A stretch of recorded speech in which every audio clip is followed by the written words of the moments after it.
Family, peace to the gods, peace to the earth. Y'all climb on in the building. Hallelujah. Y'all already see who's sitting at the right of me. My brother, my big brother, Malachi Maccabee. Peace to the God. How you feeling today, brother? Hey, man, feeling good.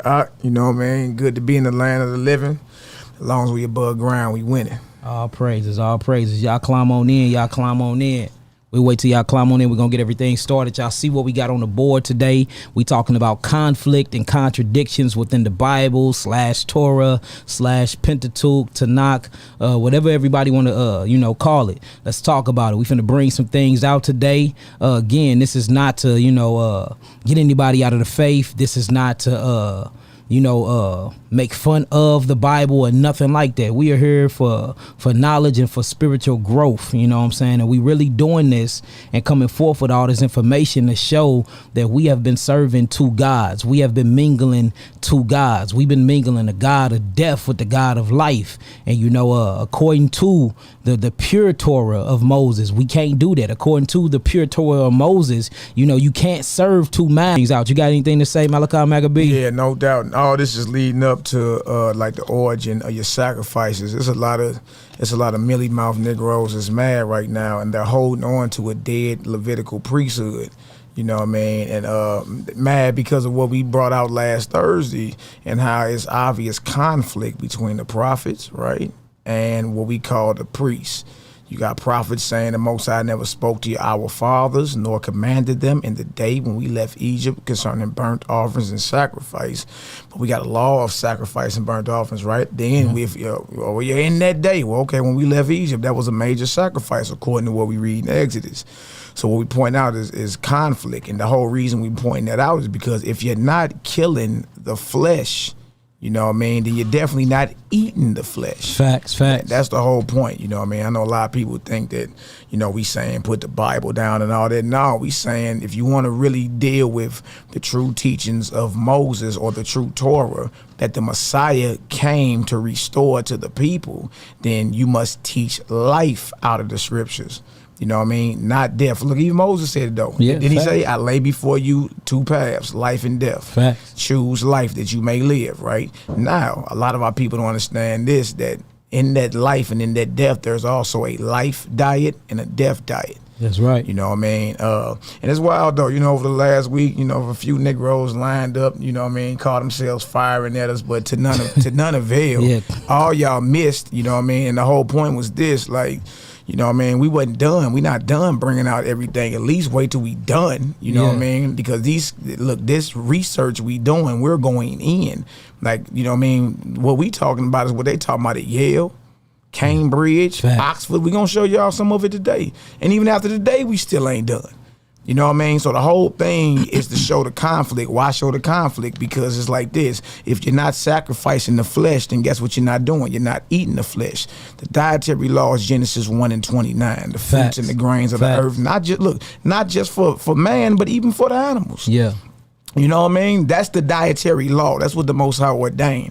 What you got in Leviticus 11 and Deuteronomy 14, you know what I mean, is not a law. Because if it was, trip off this, I know some of y'all spilled your coffee, but if it was a law, then it would be a sin not to eat flesh. Facts. You know what I mean? You don't have to eat flesh, and that's the whole point. And especially in these last days, right? Yeah. We got in the prophecy where it's saying in the last days, knowledge gonna increase. Facts. Right? Today, you can look down into the cell of any organism. You can study the blood and what's the pH levels and all that. Yeah, the pH level of the blood is a 7.45. You can actually do that today because knowledge has increased. You understand? So even if you see things happening back in the day among certain forefathers, even the Messiah told the disciples this, many prophets and wise men have desired to see the things that you see, but have not seen them. Yeah. How much more in this day when knowledge has increased?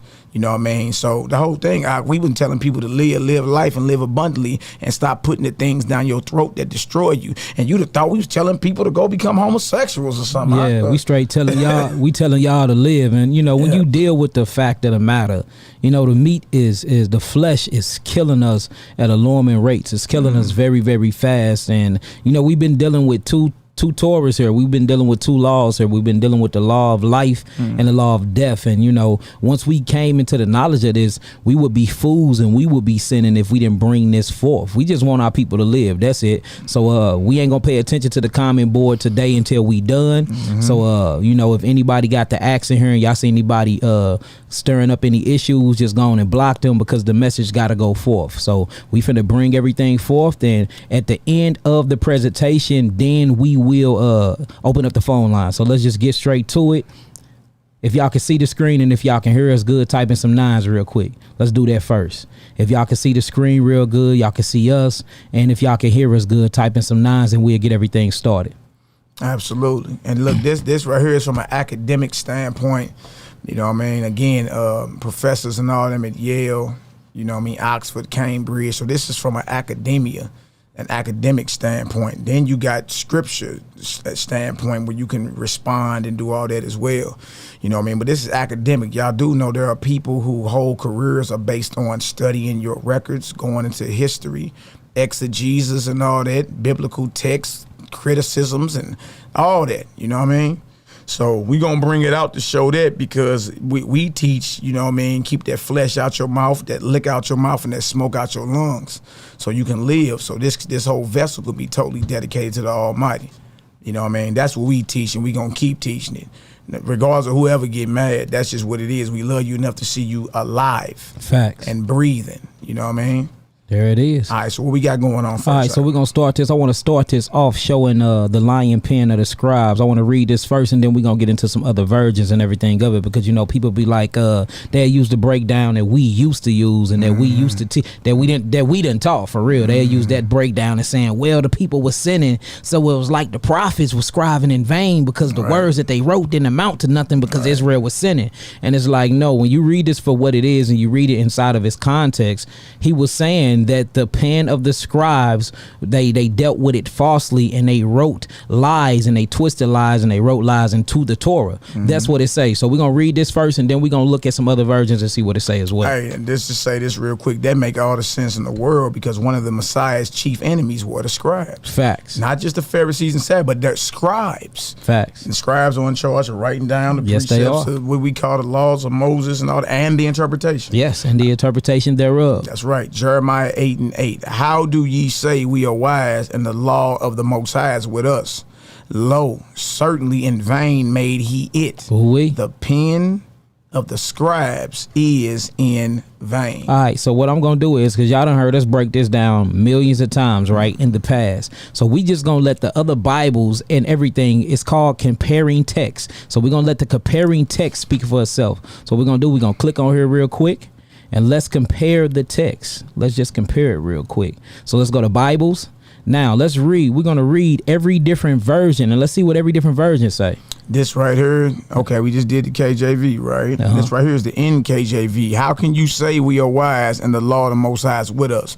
Look, the false pen of the scribe certainly works falsehood. So this shows you what it's saying. The false pen. If your pen that you're writing with is false, that means your pen that you're writing with is a lie. And it says certainly work falsehood. So the pen is a false pen, and that false pen is working falsehood. Well, what did the scribes create? What did the scribe was writing? They was getting words, and then they wrote it down and interpreted what the prophet said to them, what priest said to them, and then they scribed it into what today you would call your Torah, or what you would call your law. So what was they dealing with? The laws. What was they dealing with? The prophecies being written, interpreting them inside of the law. And it says it was a false pen that they was using, and they worked it in falsehood. But look, if y'all saying that that's not saying it, let's read another version. The New and Living Translation.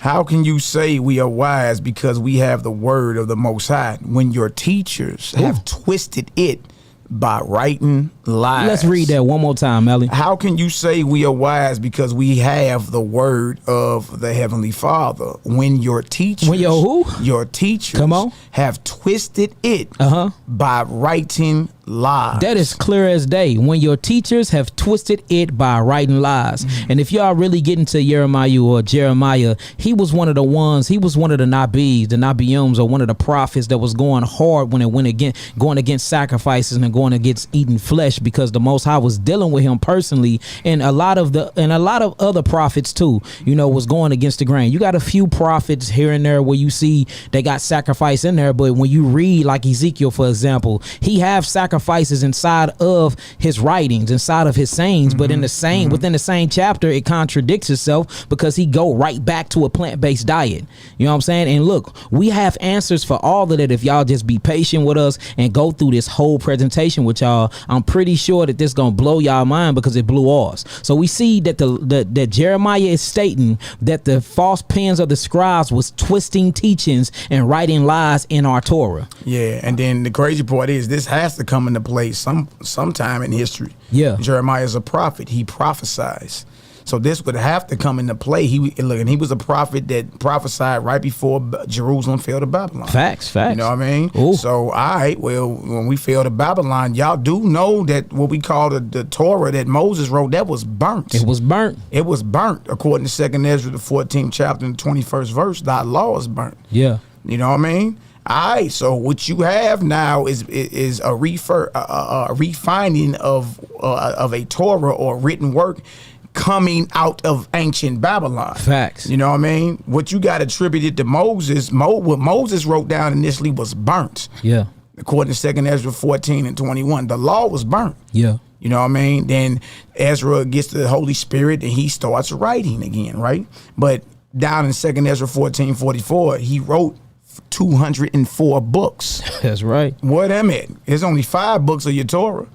Well, you'll say, well, no, that mean, you know what I mean, it's 204 chapters in the Torah. No, it ain't. It's 187. Yeah. Well, no, it's 204 verses. No, it ain't. It's well over 1,000. You know what I mean? Then he told him to hide 70. So you take 204 minus 70 and you get 134 books. Boy. You know what I mean? Yeah. It ain't even, look, if you got the KJV with the Apocrypha, that's only 80 books. Yeah. So something ain't adding up That's here. right. And everything we finna show and present today is proving that. Now look, let's just read the rest of these and then we're gonna get straight to the presentation. Okay, how can you say we are wise, NIV? How can you say we are wise for we have the law of the Most High when actually the lying pen of the scribes has handled it falsely? They've handled the law of the Most High falsely. So we see, look, every version we go to say the same exact thing, that the lying pens of the scribe dealt with the word falsely, dealt with the law falsely, and wrote lies into it. They tampered with it. You know what I'm saying? We not saying that. This is what Jeremiah's saying, and with all the evidence that we're bringing forth today and everything that we brought forth last time said the same exact thing. All the evidence conclude that our scriptures have been in fact tampered with. I know y'all don't like that word, but look, that is what's been happening. So let's just keep reading. Let's read these last two. ESV, how can you say we are wise and the law of the Most High is with us? Hatawara. Yeah, hatawara is what they say. Speaking that pig Latin out here, man. And the law of the Most High is with us. But behold, the lying pen of the scribes has made it into a lie. Ooh, there it go again. Let's do one more. CSB, how can you claim we are wise? The law of the Most High is with us. In fact, the lying pen of the scribes has produced falsehood. So look, that's 1, 2, 3, 4, 5, 6. That's 6 so far that look been concluding and is agreeing with everything that me and bruh been bringing out. And look, we didn't create this, we didn't make this up. This is in the very scriptures, and we finna show you, because you're gonna read once we show you this whole presentation. What y'all gonna realize is you're gonna see a whole bunch of contradictions, y'all. And it's like, okay, if we didn't put that in there, you know what I'm saying, and we just bringing it out, why everybody mad at us? Because we didn't write these contradictions in here. This stuff been written down for hundreds and hundreds and hundreds and hundreds and hundreds of years. Right. So why y'all mad at Yaki and Malachi Maccabee, boy? Right. So look, let's get straight to the presentation.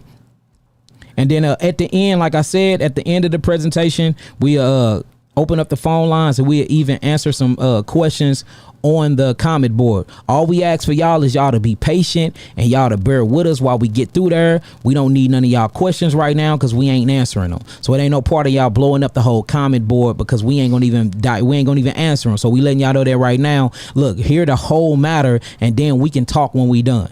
All right, so let's share the screen one more time and let's get straight to it, because here it go. Here it go. All right, let's get straight to it. All right. Blow this deal on up. All right, so look, check it out. Here we go. So conflict and contradictions of our biblical text. Now check this out, y'all. What we're gonna do is I want to start this off with the creation story. You know, because this blew my mind, and I'm pretty sure it'll blow a lot of y'all minds too. So what I got here is the creation story. Now, what you're going to look at and what you're seeing around here with my marker at, you're seeing Elohim and you're saying Yahweh, right? Because there's a difference in what they call God in each different individual source or chapter. We're not the only people saying this. We've been peeped it, but now we have scholars, theologians. We have a lot of different people, academics that are talking about this thing. In fact, when you go to school for to be a theologian or to be a chaplain or to be anything that's dealing with the scripture, whether you're going to be teaching them from a pastor or a minister perspective, or whether you're going to be teaching it from a straight educational academic perspective, you have to learn these things at school. We just ain't been in school for it. So this is not just taught by Malachi, Maccabee, and Yaqui. This is actually taught in all of your major universities. This is taught on a worldwide level, y'all. It's just now finally bringing it down to us. It's something called textual criticisms, where you got professors that sit around with a magnifying glass and read through the Torah and find contradictions and find things that just don't add up. Absolutely. It's not just we didn't come up with this. This been sought out for over 800 years now. Yes. We got all the proof, all the facts, all the evidence. It's been people investigating the scriptures for 800 years. Look, 4 or 5 different people who lived in different time periods that arrived at the same conclusion. The same exact conclusion. So let's read this. Let's start off reading it. So look, first thing I want to show y'all is the creation story, and I want to break down how the text is different from going to chapter 1 from going to chapter 2. Now, this is how you know that there are conflicting chapters, because even I, at one point in my life, thought that it was 2 different creation stories. I even taught that before, and then I got corrected to think something that was still off. You see that? So when I first came into the truth, when I was in Kemet and all of that, and I came into the truth, look, I immediately started teaching that there were 2 different creation stories, because Genesis Bereshit chapter 1 and Genesis Bereshit chapter 2 reads totally different. So then I was later taught that no, these are just a summary and more details of the first chapter. But what we finna read and how we finna break this down, no, it's not. So let's go and read this real quick. The creation story, the Elohim, or the E document. All right. It says Genesis 1:26, and Elohim, God, said, let us make man in our image, after our likeness, and let them have dominion over the fish of the sea, and over the fowl of the air, and over the cattle, and over all the earth, and over every creeping thing that creepeth upon the earth. Verse 27. So Elohim, God, created man in his own image. In the image of God, Elohim created he him, male and female created he them. So what we see in Genesis chapter 1, you would never see the word Yahweh.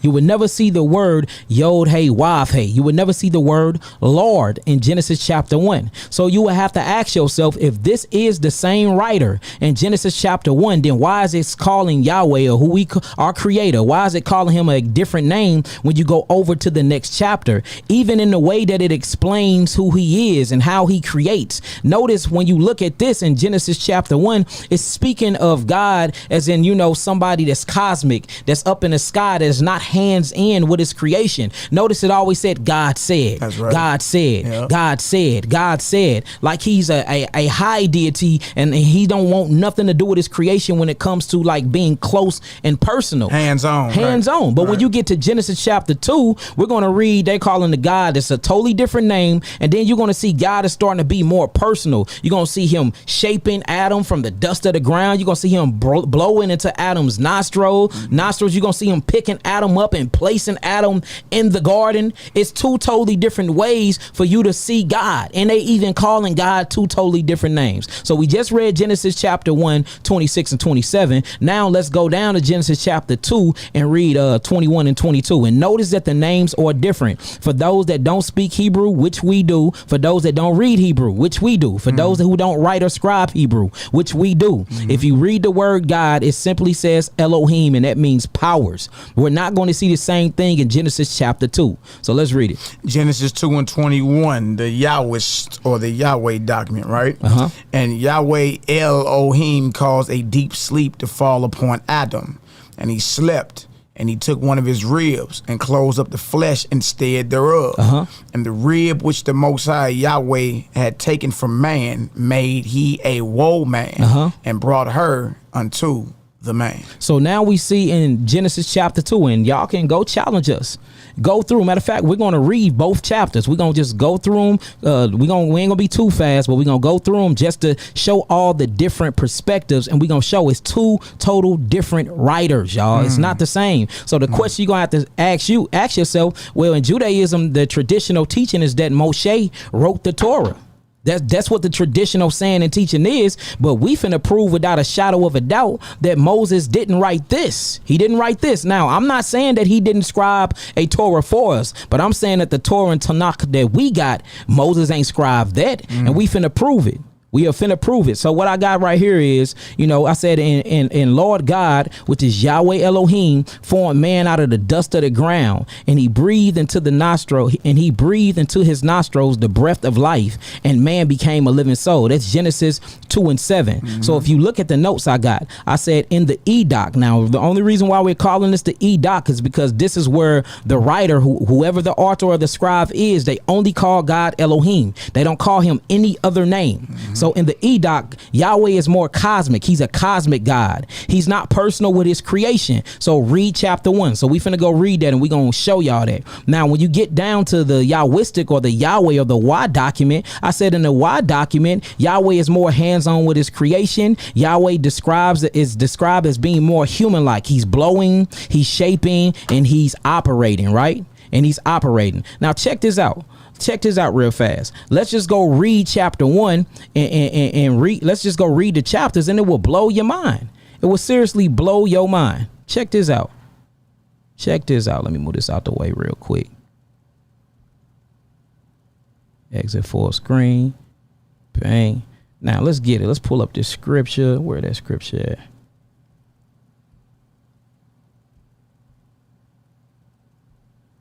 All right, what we're going to do, we're going to read chapter 1.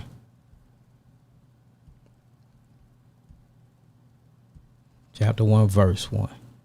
Let's get it, my brother. In the book of Genesis, Bereshit, chapter 1, verse 1. In the beginning, Elohim, God, created the heaven and the earth. So in the beginning, God, Elohim, created the heavens and the earth. And the earth was without form and void, and darkness was upon the face of the deep.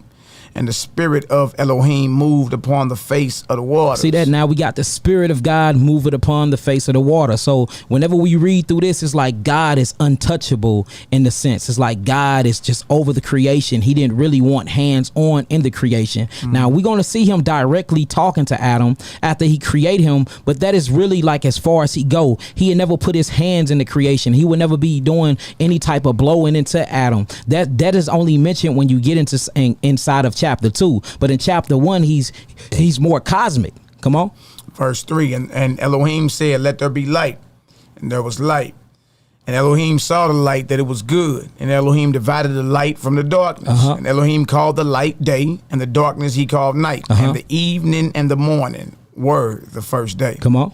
Verse 6, and Elohim said, let there be a firmament in the midst of the waters. Let it divide the waters from the waters. You see that? So Elohim is just, he's a cosmic being, and he's speaking everything into existence. But when we get into Genesis chapter 2, look, the Most High straight hands on with the whole creation. And we got two different names. We haven't read the word Lord yet, have we? Not yet. So we see that this is even God is named totally different, showing you that the penmanship of the scribe is different. This couldn't have been Moses, because when we start reading and start showing y'all this presentation, you're going to see a bunch of different handwriting signatures, the way that they perceive who God is, the way that they call different landmass. They even interpretate stories different, like they remembered them wrong, or when the stories was passed down to the scribes, they either heard the correct story and they ain't like how it sounded and they changed it. But what we gonna see, we're gonna see the scribes literally working falsehood. That's what we gonna see. So the prophecy in Jeremiah 8:8 came to pass. It came to pass. It very much did. It came to pass. All right, let's get it. All right, verse 6, and Elohim said, let there be a firmament in the midst of the waters, and let it divide the waters from the waters. And Elohim made the firmament and divided the waters which were under the firmament from the waters which were above the firmament. And it was so. So, dude, is he called, do we see Yahweh anywhere? We do not see Yahweh. Only thing we see is Elohim. Come on. And Elohim called the firmament heaven, and the evening and the morning were the second day. Come on. And Elohim said, let the waters under the heaven be gathered together unto one place, and let the dry land appear. See, notice that. Now, notice he's speaking all these things into existence. He's not doing nothing physically, but in chapter 2, we're going to see a lot of physical work going on. We're going to see a lot of hands-on work going on. So either we have to admit that these are two different creation stories, or we're going to have to humble ourselves down, take ego out of the play, and say these are two different authors. And if these are two different scribes, then that means the traditional philosophy that we've been taught that Moshe wrote these things is a pure lie. It's gonna have to be one other. We can't straddle the fence though, y'all, and that's what we're trying to show y'all. And just because you choose up and you see and you choose to see truth doesn't mean that you put Yahweh down, and doesn't mean that you put Christ down. That's right. That doesn't mean that. That don't mean you turned your back on the word of God. Again, the word of God is the first begotten of the Father. It's the first begotten of Yahweh. So we have to get that out of our mindset that the word of Yahweh is a book. It's not. It is not. Because if it was, we wouldn't read all these contradictions and everything we finna read now. That's right. That's right. All right, let's get it. Absolutely. Hey, facts. And Elohim said, let the waters under the heaven be gathered together unto one place, and let the dry land appear. And it was so. Verse 10. And Elohim called the dry land Eretz, earth, and the gathering together of the waters called he seas. And Elohim saw that it was good. We still have not read Yahweh. So that's why this particular source is called the Elohist document, or the Elohist source, because the particular region where the people came out, or the scribes that came out who particularly wrote this, didn't call him Yahweh. They called him Elohim. They called him powers. And it makes sense why they called him powers, because when you study the antiquity around that time, they literally believed, and I believe in it as well, that it wasn't just one El. There was Yahweh. There was Barak Rael, which is the god of lightning. There was Remael, which is the god of rain. That's Uriel, which is the god of the planetary systems. There was Raphael, the god of healing. And all these different gods were called Malakim, or angels, and they actually was under the Almighty Yahweh and under his first begotten, which is Yahushua the Messiah. So yes, many different powers. So they understood that. They understood that whole thing, and they particularly didn't believe in monotheism. But you see, when we get to chapter 2, it's going to be a monotheism type of aspect and perspective when it comes to Yahweh. They don't want to mention him and being a part of no other powers or none of that. They saying he's the only power there is, period. And we gonna show and prove that, showing you that even back then there were different philosophies and different ideologies and different way to view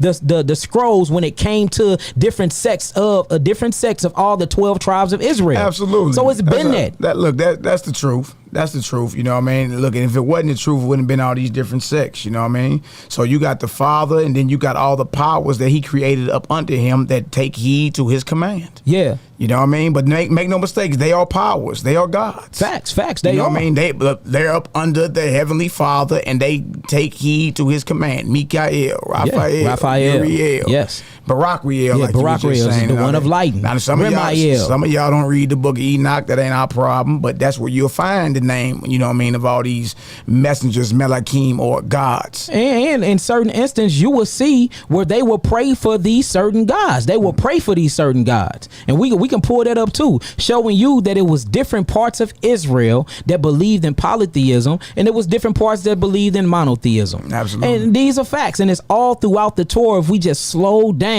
and remove our egos and what we've been indoctrinated with, and just look at truth for what it is. That's it. We have to get out our own way, family. All right, let's keep reading. Verse 11, and Elohim said, let the earth bring forth grass, the herb yielding seed, and the fruit tree yielding fruit after his kind, whose seed is in itself upon the earth. And it was so. Come on out. And the earth brought forth grass, and herb yielding seed after his kind, and the tree yielding fruit, whose seed was in itself after his kind. Come on. And Elohim saw that it was good, and the evening and the morning were the third day. Now look, we ain't got enough time to keep reading through all of this, so just look. God, you will never see Yahweh, or you will never see the English translation of Yahweh, which is Lord, showing you that whoever wrote this particular passage right here said he thought he was many powers. He was many powers. And then when we go over into chapter 2, notice it's going to read something totally different. So now we're going over to chapter 2. We're going over to chapter 2. Now check this out. Check this out. Let me blow it up. All right, let's read this, Maccabee. Yeah, okay. Genesis 2:1. Thus the heavens and the earth were finished, and all the host of them. And on the seventh day, Elohim ended his work which he had made, and he rested on the seventh day from all his work which he had made. And Elohim blessed the seventh day and sanctified it, because that in it he had rested from all his work which Elohim created and made. Now check this out. Now this is how you know that the scriptures or the scrolls was chopped up the wrong way and put into different books the wrong way, because Genesis, Bereshith chapter 2 all the way to 3 belongs to the first document. It's still calling him God. It's still acting like that he wasn't hands-on with his creation. Now when we get to the next verse, which is verse 4, we're going to see his name completely change. So this is how you know that Genesis chapter 2 verse 1, 2 and 3 still belongs to the first document, y'all. And you can see that in a lot of different Bibles too, in different versions of the Bible, where you can go to Isaiah chapter 11 verse 12. I'm just using it as an example. So I'm not saying this is what it is. I'm using an example because this is in your Bible. You can go to Isaiah chapter 11 verse 15 and say that's the end of the verse. But then you can go into verse 16 and it will pick up like it never left off. And then all of a sudden the whole subject change in the middle of the next chapter, showing you that the scriptures and the scrolls was chopped and divided up wrong. We seeing that right here, because now we finna see where a new scroll is presented once we enter into Genesis chapter 2 verse 4. So let's start from 1 again, just so they can see that this is still a part of the old creation. Thus the heavens and the earth were finished, and all the host of them. And on the seventh day, Elohim ended his work which he had made, and he rested on the seventh day from all his work which he had made. It's still calling him Elohim. Come on. And Elohim blessed the seventh day and sanctified it, because that in it he had rested from all his work which Elohim created and made. It's still calling him Elohim. Now, all of a sudden, we finna get a whole different new subject, and we finna get a whole different new name when it comes to how we perceive Yahweh. Now, check it out. Genesis chapter 2, verse 4. These are the generations of the heavens and the earth when they were created, in the day that Yahweh made the earth and the heavens. See that? Now he becomes Yahweh Eloheinu, Yahweh Elohim, or Yahweh El. See that? Two totally different names. Now we're never going to see just God by itself again in this different particular writing. And this writer comes from a whole different perspective. Now Yahweh is going to be more hands-on. Yahweh is going to be breathing. Yahweh is going to be shaping. Yahweh is going to be walking. Then when you get to 3, he's walking in the midst of the garden. He's hands-on with creation, and he's very, very personal with his creation, which is a total different story and perspective when it comes to Genesis chapter 1. All right, so Genesis chapter 2, verse 4 again. These are the generations of the heavens and the earth when they were created, in the day that Yahweh Elohim made the earth and the heavens, and every plant of the field before it was in the earth, and every herb of the field before it grew. Come on. For Yahweh El had not caused it to rain upon the earth, and there was not a man to till the ground. So now what they call him? Yahweh El. Come on. Verse 6, but there went up a mist from the earth and watered the whole face of the ground. That's hard. That's hard. Verse 7, and Yahweh El formed man of the dust of the ground, and breathed into his nostrils the breath of life, and man became. a living soul. So did Elohim do this exact same thing? No, he didn't. Elohim spoke everything into existence in Genesis chapter 1. Elohim said, let us make man in our image after our likeness. Elohim spirit moved upon the face of the water. Elohim said 10 times in Genesis chapter 1. That's now right. we got a God. Whether we're going to say it's the same or not, in order for us to present this academia wise, we're going to have to say act like they different. Now we got Yahweh El. He's forming man out of the dust of the ground, and he's breathing into the nostrils of Adam the breath of life, and then man become a living soul. Come on. Verse 8, and Yahweh El planted a garden eastward in Eden. So now Yahweh El is even a former. He's planting gardens. Come on. And there he put the man whom he had formed. Come on, Doc. And out of the ground made Yahweh El to grow every tree that is pleasant to the sight and good for food. The tree of life also in the midst of the garden, and the tree of knowledge of good and evil. Come on. Verse 10, and a river went out of Eden to water the garden, and from thence it was parted and became into 4 heads. The name of the first is Pison, that is it which compasseth the whole land of Havilah, where there is gold. Oh, we got to talk on that too when we bring out that flood and that gold, because this goes back to the Anunnaki, boy. We got to talk about that. Come on. And the gold of that land is good. There is bdellium and the onyx stone. And the who? And the onyx stone. So even onyx and stones and gemstones and crystals was precious back then, Maccabee. Yeah, absolutely. Man, that's wicked though, huh? And look, and even the scribes knew about that, huh? Yeah, come on. And the name of the second river is Gihon. The same is it that compasseth the whole land of Cush, Ethiopia.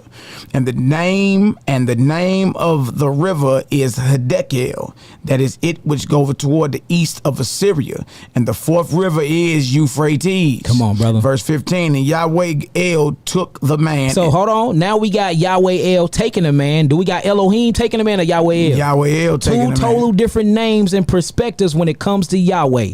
See that now we got Yahweh El, not Elohim, but Yahweh El taking the man. He already planted a garden, formed the garden. Right. He already made Adam out of the dust of the ground. He already breathed into his nostrils the breath of life. So it makes Yahweh El looks more like he's in human form. Which is more personal, which is totally different from Genesis chapter 1. And in Genesis chapter 2, note that this person actually have maps. He's naming locations, specifics.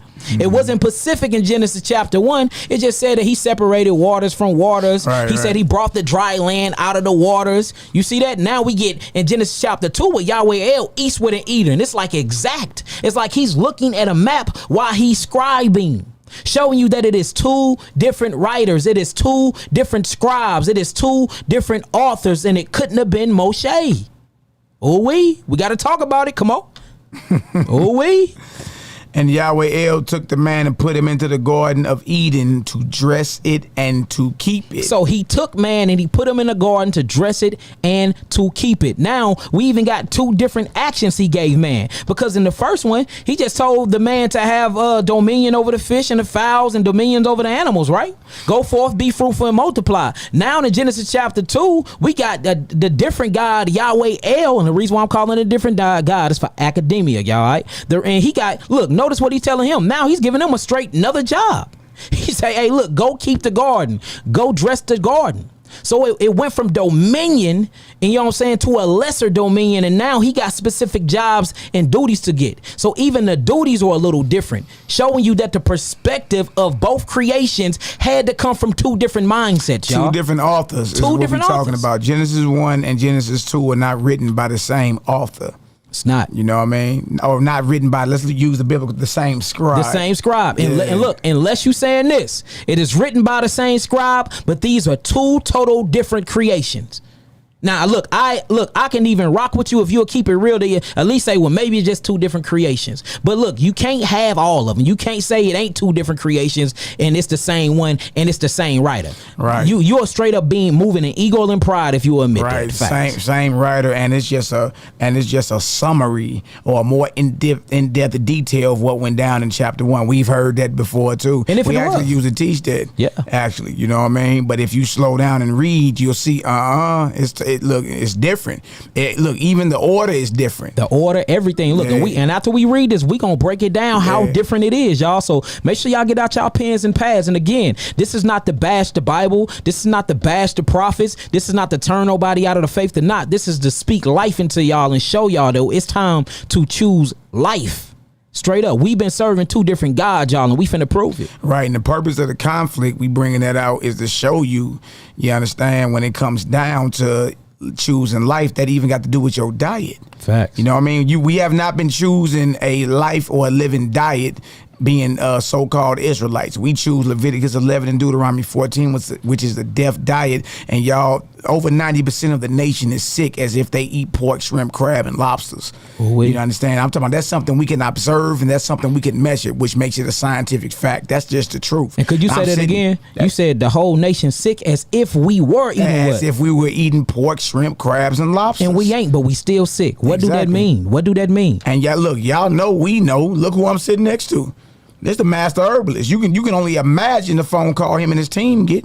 Facts. You know what I mean? Everybody is sick. So what's the common denominator? It's the flesh. So we brought out the conflict last class where we talking about the prophets were in disagreement with the sacrifices of the priests. We bringing this out right here to show you the conflict, and we going to focus on what's called the P document, the document of the priests, to show you that lion pen of the scribes came into play amongst these priests. You understand? And when we finish, not today, but when we finish with that class about the origin of them sacrifices, the origin of sacrifice gonna blow y'all mind, boy. You gonna understand why the prophets was at war with him, and why we telling y'all put that flesh down. Yeah. You know what I mean? Put that alcohol down and get rid of that smoke. It's time to dedicate these vessels to the Almighty and live. Now, if you think that's a doctrine of the devil, as if we just told you to sin, you understand, then you need to go get yourself checked out. Facts. Go get yourself checked out. Facts. And everybody on the comment board, I can't see nobody comments, but I hope y'all listening, and I hope you listening with an open mind and not with biased opinions, not with an evil and jealous and envious heart.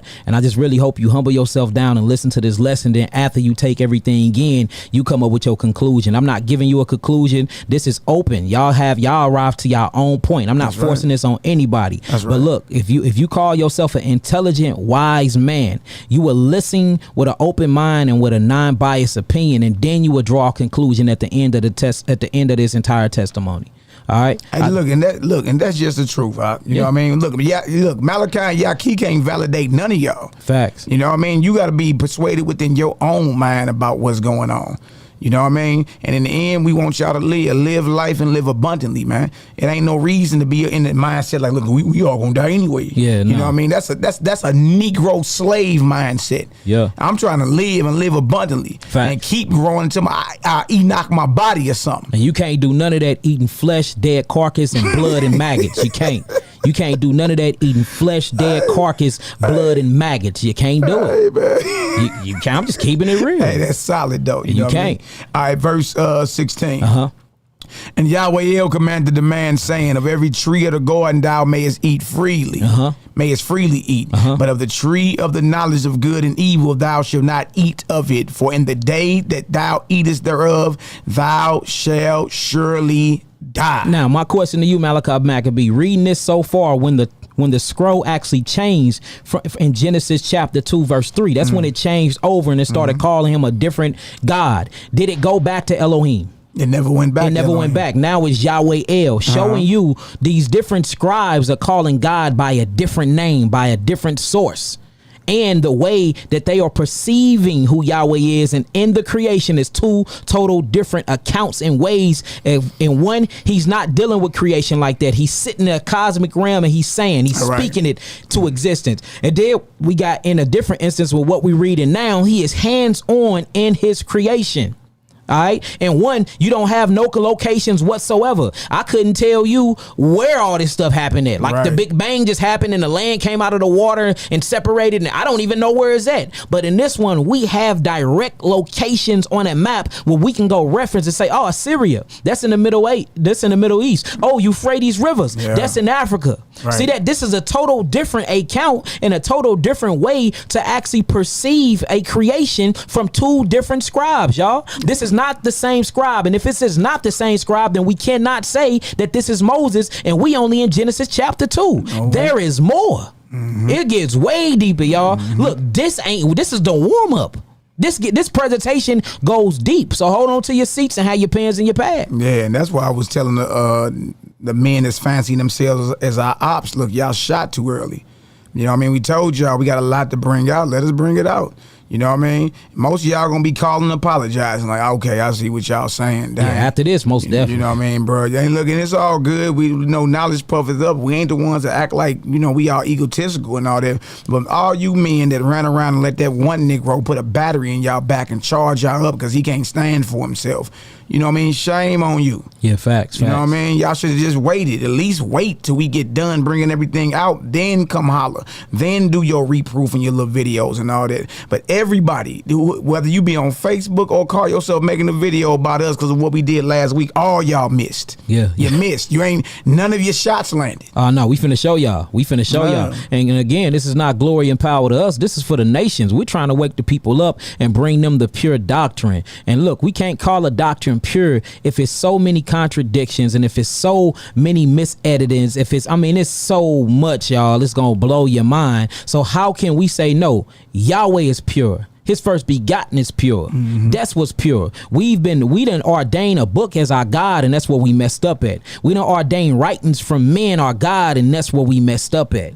You know what I'm saying? That's what we messed up at. And let's keep it real. We all done did it. I done read something. I've been reading these contradictions for years and been looking straight over them, showing you how indoctrinated and how enslaved I was. You see that? We have to come to the conclusion that maybe, just maybe, we've been given lies and Satan have integrated himself in our book, because that's exactly what he did. And look, we not just gonna talk about it, we gonna show and prove you. Look, we gonna show and prove it. Satan done written himself all through these laws, y'all, and we gonna show y'all. Let's get it up. And look, he used the lion pen of the scribes to do it. You know what I mean? Just what it is. We still reading? Or you yeah, we still reading. All right, verse 17. But of the tree of the knowledge of good and evil, thou shalt not eat of it.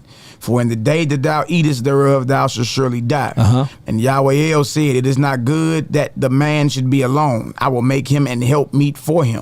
And out of the ground, Yahweh formed every beast of the field. So out of the ground, Yahweh did what? Formed. See that? We see him making and doing everything with his hands once again. Let's just read this and we're going to get more to the presentation. And out of the ground, Yahweh formed every beast of the field and every fowl of the earth, and brought them unto Adam to see what he would call them. And whatsoever Adam called every living creature, that was the name thereof. All right, let's get it. Let's go back to this presentation. Let's get back to this prayers. Let's get it. All right, so let's get back to this real quick. Let me blow this back up. Matter of fact, I'm gonna start it back here. Let's get it going, y'all. Look, y'all look, listen to this. This stuff is finna blow y'all mind. So we already talked about that part. All right, just a quick summary real fast. We see in Genesis chapter 1, he's being called Elohim, which means powers, plural. We see in Genesis chapter 2, he's being called Yahweh El. This is singular when you get to Elohim because it's attached to literally Yahweh. And then if you get in that Yahweh, that Yod is possessive, showing you Yahweh Eloheinu, Yahweh your God. So this is actually talking about a specific deity. But when you get to Genesis chapter 1, it speaks of deities that's moving in a unit. This is calling the name of Yahweh by two totally different names. Not only that, we see in Genesis chapter 1 that Yahweh is back from his creation. He's cosmic. He's coming from it from a cosmic perspective, and he's not hands-on with the creation at all. But then you get into Bereshith chapter 2, the name changed to Yahweh El, and Yahweh El is more like a human. He's shaping, he's molding, he's breathing, he's creating substance, he's forming, he's doing it, he's placing Adam in the garden. Everything sounds so personal. Yeah, he's a map maker, he's a cartographer. Yeah, he's a map maker. He got the location, Ethiopia, Syria, got all the rivers. All of that. Yeah. All right, so let's keep it going. So now on this one, let me bring this down right here. So now this one, I want to show that the animals was created differently. So we got two different creations here. I'm going to read it first, and then I'm going to have Maccabee read through it. It says God created the animals before he created man in Genesis chapter 1. But then when we get into Genesis chapter 2, we got God creating man before he created the animals. So let's read Genesis chapter 1, and all of this, y'all, I didn't choose no different versions. I stuck to the King James James Version the entire times because I knew a Negro had something to say about it. So look, for y'all, just because I love y'all so much, I didn't mush two different versions together, none of that. All right, y'all can get y'all King James Version Bible because I know that's what the Hebrews love so much, and y'all can read this along with us, and it's going to read the same exact way. This is no trickery here. This is no editing. This is strictly, look, this is pure, y'all. Now check this out. Genesis chapter 1 verse 24. Genesis 1 and 24. And Elohim said, let the earth bring forth the living creature after his kind, cattle and creeping thing, and beasts of the earth after his kind, and it was so. Verse 25. And Elohim made the beasts of the earth after his kind, and cattle after their kind, and everything that creepeth upon the earth after his kind. And Elohim saw that it was good. Come on, and Elohim said, let us make man in our image. All right, so hold on. Do we see this? So we see right now that the animals in Genesis chapter 1, Bereshit chapter 1, the animals were created first. Now after the animals is created first after their kind, now we see Elohim, not Yahweh El in Genesis chapter 2, but in Bereshit 1, we see Elohim is now creating man in Genesis chapter 1, 26. And he already created the animals. Now let's read this out. Genesis chapter 1, verse 26. And Elohim said, let us make man in our image after our likeness, and let them have dominion over the fish of the sea, and over the fowl of the earth, and over the cattle, and over all the earth, and over every creeping thing that creepeth upon the earth. So Elohim created man in his own image. All right, so now we see he created man in his own image after he already had created animals, right? Yeah. All right, come on.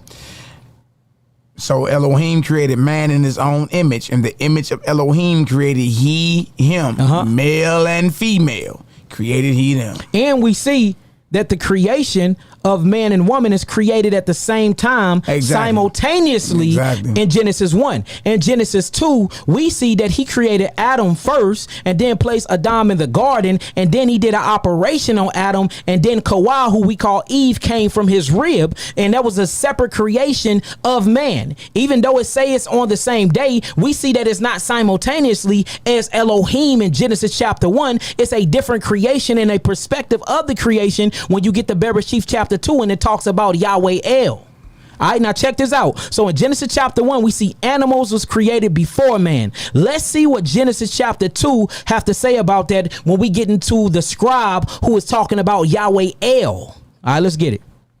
Yahweh El, Genesis 2 and 7. And Yahweh El formed man of the dust of the ground, and breathed into his nostrils the breath of life, and man became a living soul. Let's jump down to verse 18. Verse 18. And Yahweh El said, it is not good that the man should be alone. I will make him an helpmeet for him. And out of the ground, Yahweh El formed every beast of the field. So hold on.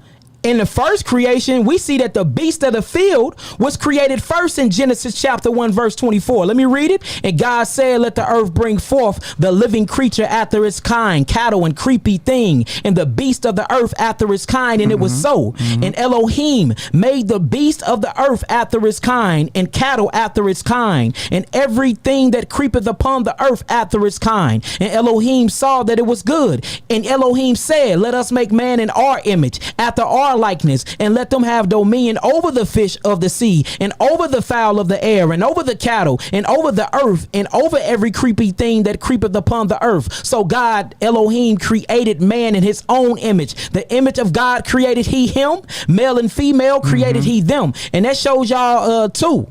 Everybody that's so gung-ho and caught up on this mother-father language, or this father-mother language, we see that Yahweh consists of male and female principles right here. Absolutely. So why are we all gung-ho and all got our pennies in a bunch? Because we got in the book of the Nazarenes, we got Peter's and some of the apostles saying father, mother. I say it all the time. Because if he made male and female in his image, and then that's his image, obviously Yahweh, or obviously Elohim, look, let's keep it academic here, right? Obviously Elohim have both of these principles that he's made of. Male and female attributes is what it is. And then look, his creation reflects him as well.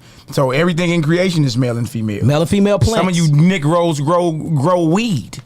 You got male and female plants, electricity, male and female, your car battery, positive and negative. You know what I mean? Children. Don't you got sons and daughters? Yeah, sons and daughters. I know I do. Yeah, facts. You know what I mean? Everything is male and female even in creation. Oh, my brother, matter of fact, you have Y and X chromosomes within inside of you right now. Oh, wait. Male and female. Oh, wait. Because Y and X depends on whether it makes a boy and a girl, male and female. Oh, wait. Oh, man. Now, check this out. So we see in Genesis 1 that the animals was created before First. man. That's right. The animals was created first. Now, in Genesis 2, when we get to Yahweh El, let's read it one more time for them. And Yahweh El formed man of the dust of the ground and breathed into his nostrils the breath of life, and man became a living soul. And Yahweh El said, it is not good that man should be alone. I will make him an helpmeet for him. Come on. And out of the ground Yahweh El formed every beast of the field and every fowl of the air, and brought them unto Adam to see what he would call them. And whatsoever Adam called every living creature, that was the name thereof. And Adam gave names to all cattle, and to the fowl of the air, and to every beast of the field. But for Adam there was not found an helpmeet for him. So now we got another contradiction, because in Genesis 1, when we get to the God Elohim, he created man and he created male and female simultaneously. Not only that, but we see Elohim created the animals before he created man. Now we get over to Bereshith chapter 2, and we see Yahweh El create man, create Adam before he create the animals, right? Now all of a sudden, after he create the animals, Adam look at the animals and see them. When you get into other texts, he see them mating and see them doing things, and he said his heart was sorrow because he didn't have a companion for him. Now after the animals is created in Genesis chapter 2, then comes Eve. This is direct conflict and contradiction, y'all. This is direct conflict and contradiction in the text. So this either means this is two different creations, or this is two different scribes. And if this is two different scribes, then this means Moses did not write this, and this shows you that the scribes were in conflict with each other. And the conflict is going to get more and more. The conflict actually start looking like it become violent. You'll start seeing one scribe speak against another scribe. You'll start seeing one scribe make another character in the Bible seems evil and seems bad. Man, look, it's finna get deep, y'all. Just stick with us and take this journey with us. But y'all notice that in Genesis 1, the Most High created the animals before man. In Genesis 2, the Most High created man, then the animals, and then pulled Eve out of Adam. Matter of fact, if y'all see that, let me get up out of here real quick. I will go to the comment board for this. If y'all see that real quick, if y'all can see that, family, type in some nines for us. If y'all see that, type in some nines for us. If y'all see that, type in some nines. Genesis 1, the animals were created, then man and woman were created at the same time. In Genesis 2, Adam was created, then the animals, then Eve was pulled out of Adam. All right, if y'all see that, type in some nines, and then we're going to get back to it, because it gets way, way, way more deeper than this, y'all. And again, this is not us having a piss contest. This not us trying to sound like scholars. This not us trying to piss on the Bible or make the Bible look bad. This is us bringing truth out, because we have been serving two different gods, thinking that we've been serving a God of life, but we really been serving a God of death. Hey, look, and y'all, this same conflict even was in the Messiah's day. One of his chief adversaries were the scribes. You know what I mean? So that's just what it is, you know what I mean? So all you can do to really understand the true teachings of Moses that the Messiah came to restore, well, you got to listen to the teachings of the Messiah and the teachings he passed to his disciples. Facts.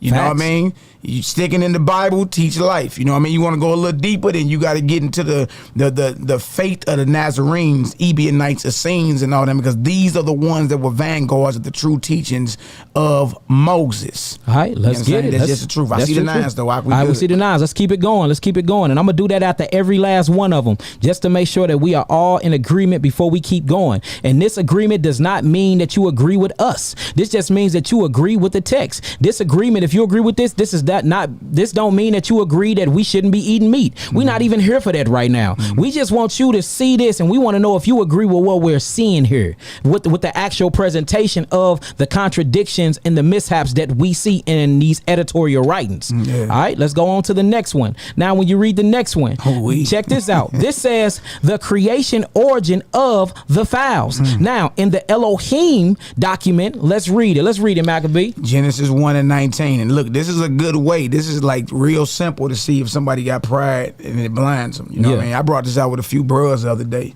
and they couldn't see it. So I knew then there's no reason to go even further. Yeah. You know what I mean? If you can't see this. Yeah, you full of pride. Yeah, you full of pride. Or just the indoctrination is just what it is, man.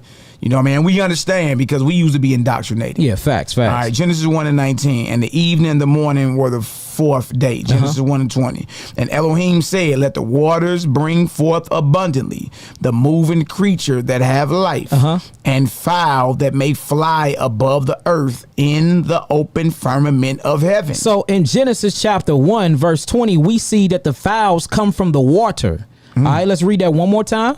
And Elohim said, let the waters bring forth abundantly the moving creature that have life, and fowl that may fly above the earth in the open firmament of heaven. Come on.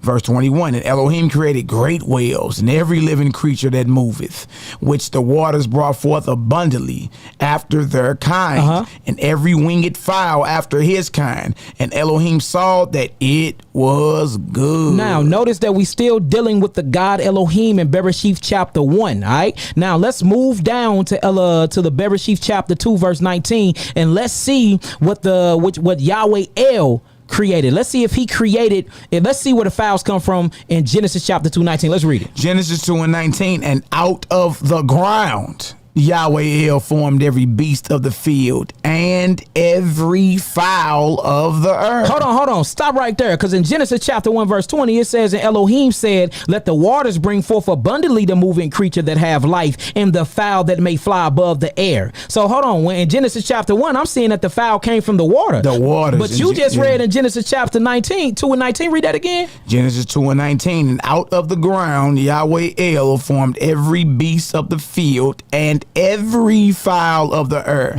and brought them unto Adam to see what he would call them. And whatsoever Adam called every living creature, that was the name thereof. Let's keep reading. Verse 20, and Adam gave names to all cattle and to the fowl of the earth and to every beast of the field. But for Adam there was not found an helpmeet for him. So in my notes that I put on here, I said, note, in the Edoc, Elohim created the fowls and they came from the water. Note, in the Y document, or in the Yahweh document, Yahweh El document, it says he created the fowls and they came from the ground. So these versions of the stories are in conflict with one another. Y'all see that? Waters bring forth abundantly the moving creature that have life and the fowl that may fly. Then if you get into another chapter, it says out of the ground, the Lord thy God formed every beast of the field and every fowl of the air. So we got two different origins where the fowls come from. In one chapter, we got the fowls coming from the waters, but in the next chapter, which is a different God who's even looking and that's personal with his creation, we see that them fowls came from up out of the dust of the ground. Out of the ground. Now, the breakdown that we used to hear back in the day, and I heard it the other day when I brought it out with some of the bros, right?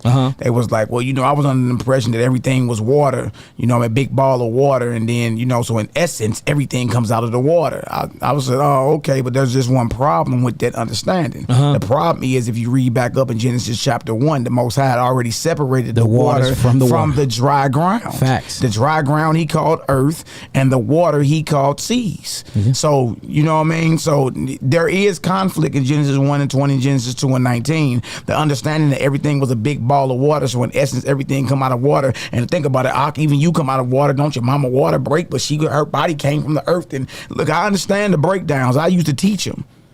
You understand? But if you be real with yourself, these are two different accounts. The fowl comes out of the water in Genesis 1:20 and out of the ground in Genesis 2:19. You understand? If you read back up in Genesis 1, Genesis chapter 1, the dry ground had already appeared. You know what I mean? So if that's the case, you can make an argument and say whales come out of the ground. Exactly. And you can't, you bet not say that, because then you're going to be sounding crazy. What you sound crazy saying that everything come from water. When we see that the text says something different, even if I can agree with you on that, I believe everything come from the water. So look, I agree with you, but guess what? Don't agree with us. Genesis 2:19, because Genesis 2:19 just said that the fowl came from the ground. Exactly. See that? So I agree with you, brother.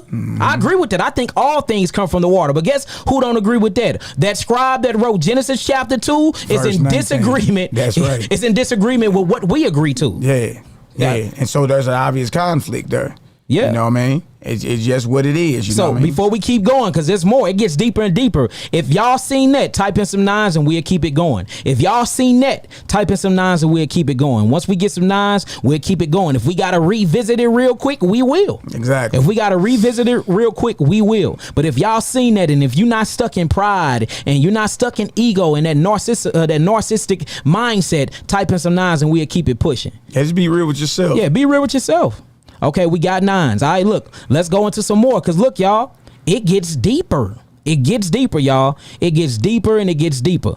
All right, let's keep it going. And again, we're not telling you to put the Bible down. There is life in the Bible. There is life in the Bible, right. But it's a whole lot of death in there too. And what we saying is, since we know it's contradictions and we know that the pens lied and they wrote falsehood in it, let's not teach the lies. Let's not teach the death. Let's teach the life thereof up out of the book. That's right. What we saying. We're not telling you to put the Bible down. The Bible changed my life. Why would I tell you to put something down that changed my life? I've been locked up. I've been stabbed. I've been shot. I've been on my deathbed plenty of times. That Bible revived me, brought me back to life. So why would I tell you to put it down? I'm just saying, once you arrive to a new point and you level up in the spiritual realm and you see that, look, it's been the devil working the whole time, why would I keep teaching y'all the death out of it? I can't do it. I can't do it. Can't do it. I can't do it. I gotta show y'all the truth. So, because at first we weren't even gonna bring this out because we like, man, a lot of people might fall out of the faith once they see all the contradictions. So we said, you know what, we gotta bring it out, but let's put out some disclaimers first and let's just take it slow and be patient with the people and show them, look, we ain't gonna tell you to put down the Bible and not give you nothing else. We not even saying put down the Bible. We just saying speak the life out of the Bible, because the death that's in that Bible and these laws and all these sacrificial laws, they was put in there by the lying pens of the scribes, and the priests had an agenda, and we can prove it. We can actually prove it. We not just speaking of these things. This is not just us blurting out something to a whole community and misleading y'all astray. We would be false if we sat up here and said things that we couldn't prove. Y'all think that we would do the flock of Yahushua like that? Man, look, I am afraid to even misuse and mistreat y'all. Y'all think we just up here playing around? No, we not. It's souls on the line here. And that's the reason why we sitting at this table bringing forth this lesson. Yeah. We wouldn't even came outside. I was trying to tell some of the bird, like, man, look, y'all act like we don't know what y'all, like, where you gonna go to for a response, or as if we don't know Leviticus 11, sacrificial laws and the meat laws and all that. We know that's in there already. What everybody need to be asking is this: hey, what information y'all got? Let me look at that. Facts. That's what you need to be asking. You know what I mean? We've been doing this a long time. Some of us more than others. Facts. You know what I mean? And look, the fact that we willing to come out and tell you, like, look, we've been looking at a few things wrong. You know what I mean? That shows that the pride and ego ain't on this part. Facts. It ain't on this part. We love, tell you, hey, look, we've been going, like, you know what I mean? We've been going the wrong direction. You ever been on a road trip and the nigga on the back seat, you know what I mean, know the directions or whatever, and you done passed up 10 exits. Don't say nothing to you. You done passed up 10 exits. I thought you was going another way, I thought you had your own way. Man. You should have said something. Why you ain't say nothing, man? Yeah. We about 3 hours out the way now because you ain't want to say nothing. Yeah, we ain't that. Yeah. We ain't that. All right, let's read this, Maccabee. Look, it's finna get deeper, y'all. Hey, strap on to your seatbelts. I'm telling y'all, look, this stuff finna start blowing y'all mind. We ain't even scratched the surface yet. Do you know if we set up and we just did contradictions, we'll be here for 3 days straight? If we just did contradictions, we'll be here for 3 days straight, y'all. That's how much it is. And you can see them yourself if you just slow down and take indoctrination out of your mind. All right, let's get it. All right, this right here is deity and creation vocabulary, right? By who was that? Dan Clanton. Yep, this is by Dan Clanton, y'all. What I did, whenever you see a name at the bottom, that means because everything else we created ourselves. But if you don't see a name, if you see a name, we're paying homage to the people that, because it's more. Look, it's so many scholars that's been bringing this out. So if you do see a name in the bottom right, y'all can actually Google them, and these are scholars that's been bringing forth the same thing. So I did use a couple. I think about 4 or 5 of somebody else's works, but everything else is ours. I've been up for what? Two days straight doing this. Bro, going hard. Yeah, I've been up. I ain't even been asleep putting this stuff together. Yep, deity and creation vocabulary. The terms for the deity are different in both accounts. You see that? So the terms of the deity is different in both accounts. In Genesis chapter 1, he's called Elohim. In Genesis chapter 2, he's called Yahweh El. Come on. Verbs for creation are different. In the P story, meaning the priest story, Genesis 1:1-2, 4a, the verb for creation is bara. So he used, in Elohim, the creation was big, bara. Now, when you get to Genesis, when he used the word creation, it's like he's already making something that was already created. It uses asa. So look, even the terms and the way that they even look at creation is different, but that makes sense because they wrote the accounts different. Yeah, they wrote the accounts differently. Yeah. Come on. More proof that it's more than one scribe. Facts. Okay. Showing you that it's not Moshe. Nah, it's not. And look, Moshe do have a Torah that he wrote, but guess what? You don't have it. It was burned. Guess what? You don't have it and it was burned. And guess what? We can even get the words from it if we follow the teachings of Messiah and his apostles. You see that? So it ain't like it was lost. That's what Christ was roaming around Asia and roaming around India and roaming around Jerusalem, roaming around Africa, teaching the people. He was teaching them the pure Torah, the pure law of Moshe, not the law of the dead. Look, and everybody want to say they got daggers for that book. No, y'all don't. Y'all don't. You ain't got daggers for none of it. And check this out, y'all. And if y'all, and just because we ain't hiding none of this information, y'all can get this stuff y'all self. Check this book out right here. This is called Who Wrote the Bible by Richard Elliott Friedman. Who Wrote the Bible by Richard Elliott Friedman. Cop that. Yeah. This is another book y'all need to get. This is called Textual Criticism of the Hebrew Bible. This go in. I mean, this literally go hard. Yeah. You know what I'm saying? This is by Emmanuel Tove. All right. Divine Prospect put me up on this one. This is deep, man. I mean, this go in. All right, here go another one, y'all. This is called The Lost Religion of Jesus, man, by Keith Akers. Man, y'all gotta jump in this. And all of these scribes, and all of these teachers, and these are professors and theologians, they are saying the same thing that me and him been arrived to. Look, we arrived to the point that they've been arrived to, which is 800 years ago, and we start researching, and then we came across the authors. It wasn't like we just, we bought books and we arrived to this point. No, we arrived to this point, and that's how we came across the books. I want to show y'all that this was showed to us by the Spirit, and then once we started researching what Yahweh put in our spirit, then we started accumulating the books. So it ain't like we just went and read something and took it and ran with it. No, it was not like that at all. Just to put that out there. All right, let's get this. All right, so deity and creation vocabulary. The terms for the deity are different in both accounts. Verbs for creation are different. In the P story, Genesis 1:1-2 and 4a, the verb for creation is bara, to create, which is used exclusively with the deity. Come on. Verbs in J or Y document. Right, and the reason why, because in J, how they say Yahweh and J in German, most of the Germans that are now what you would call your Jewish folks, a lot of them got a lot to say about the matter too. A lot of them, and a lot of them even say they still teach out of the oral traditions and the Talmud and the Mishnah because the Torah have so many contradictions and mistranslations, interpretations in it. They say, look, we just gonna stick to the oral tradition. But when you get into the oral tradition, they got a lot of stuff in there, a lot of depth in there as well. Look, it all come out of Babylon. All of it does. All of it does. All of it come out of when we was in ancient Babylon. That's where them scribes got to work and they work, whether it's the Babylonian Talmud or your refurbished Torah, because the law was burnt. The Torah was burnt according to 2 Ezra 14 and 21. Read them and weep. And look, remember in the times of Ezra and Nehemiah, there wasn't no scrolls. And that's the reason, that's where you see Urim and Thummim start coming in, that they casting lots to reveal the word of God. Remember when they started doing Urim and Thummim to reveal the word of God, because they didn't have a word to reference. That's the reason why they started doing all those things. All you got to do is line this stuff up. And look, we even got the timeline for y'all. So once we go through this, we're going to show y'all timelines and everything. We really took our time with this.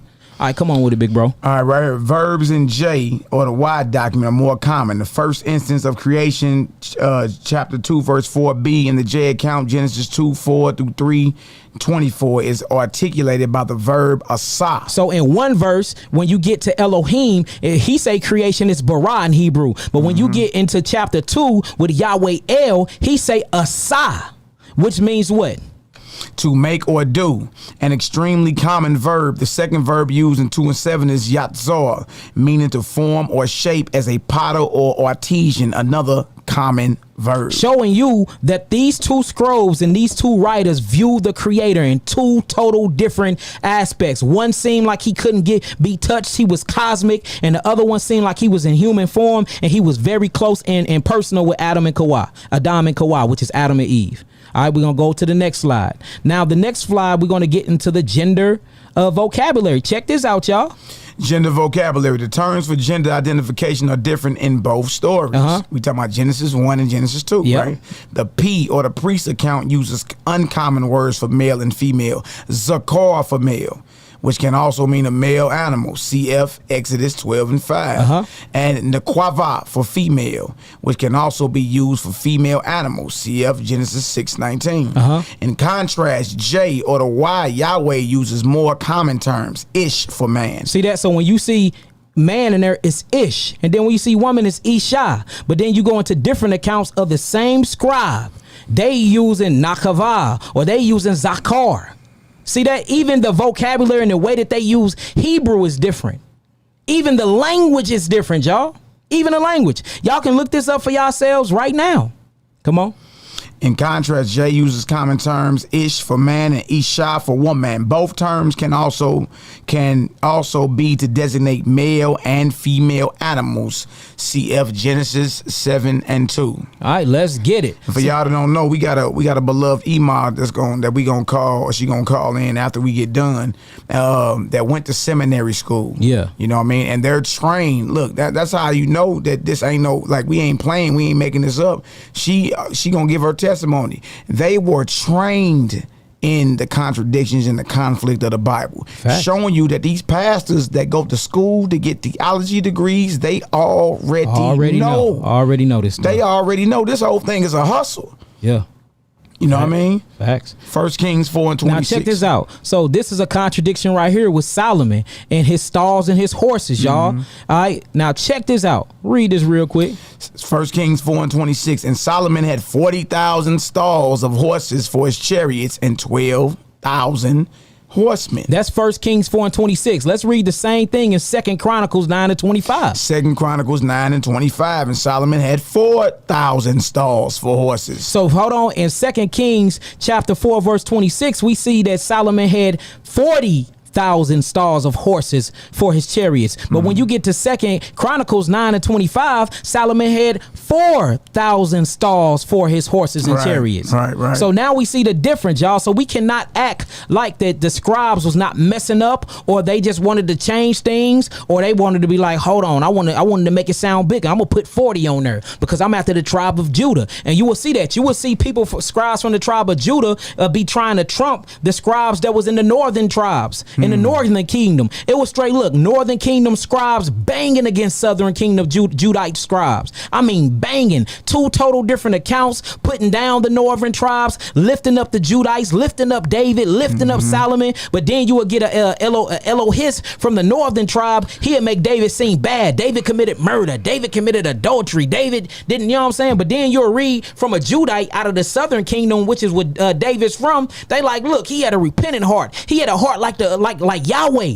And you see that they was competing for who was who had the most hero character when it came to the text. It gets deep, y'all. But y'all see in 1 Kings 4, Solomon had 40,000 stalls of horses. 2 Chronicles 9:25, he had 4,000. That's 10% less. Yeah. That's 10% less. 4,000, you know what I mean, is 10% of 40,000. Yeah. Yep. So, would you read that out for him real fast? 2 Chronicles 9 and 25. We want me to read the top two? Yeah, you read the top again. 1 Kings 4 and 26. And Solomon had 40,000 stalls of horses for his chariots and 12,000 horsemen. 2 Chronicles 9 and 25. And Solomon had 4,000 stalls for horses and chariots and 12,000 horsemen, whom he bestowed in the chariot cities and with the king at Jerusalem. Y'all see that? Do y'all see that? Hold on. Now, if y'all see that, and y'all see the difference, type in some nines. If y'all see that, type in some nines, and we gonna keep it going. Look, there's more, y'all. And look, all of this is leading up to a certain point, y'all. All this is leading up to that priest document. All of this is leading up to what the priest put in the law, y'all. All this leading up to the scribes of the priest, boy. It will blow y'all mind what they've been doing. They've been lying and twisting our Torah, y'all. This is not the same Torah that was given to Moses. We got a total different Torah and Tanakh. I know that's hard to believe. I know that's hard to digest, but it's the truth. It's the truth. It's the truth. It's just what it is. And again, there's a lot of Israelites arguing over this dead Levitical priesthood as if you doing it right like now. It's still in full effect. You know what I mean? And the Negroes was running around here like you keep 613 laws. No, you don't. You sure don't. None of you Negroes do. You know what I mean? Because that's it. Y'all going against the law. How's we going against the law?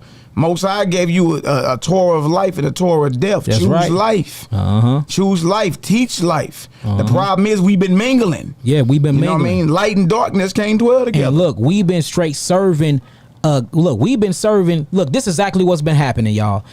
We have been eating animal flesh and sacrificing these animals, thinking we've been sacrificing them to Yahweh, but we were sacrificing them to different gods the whole entire time. And that's what the priest was exposing. And that's why the priest got politically assassinated. The prophets. That's why the prophet, my bad, brother. Yeah, my bad, y'all. That's why the prophets, the Nabim, got politically assassinated, because they realized and came to the conclusion, because Yahweh hollered at them directly, they've been serving Eshtarosh, they've been serving Baal, they've been serving Baal Peor, they've been serving Molech in the temples, thinking that they was spilling that blood and having that death and that blood on their hands. They thought they was doing it for Yahweh. The whole time they was doing that for other gods. That was the big okie doke. Yeah. Satan played everybody. Yes. And imagine that. They killing animal after animal in the temple. I bet that temple stank to high heaven. Imagine just the desecration. Imagine just the smell of the putrefaction coming from them animals. And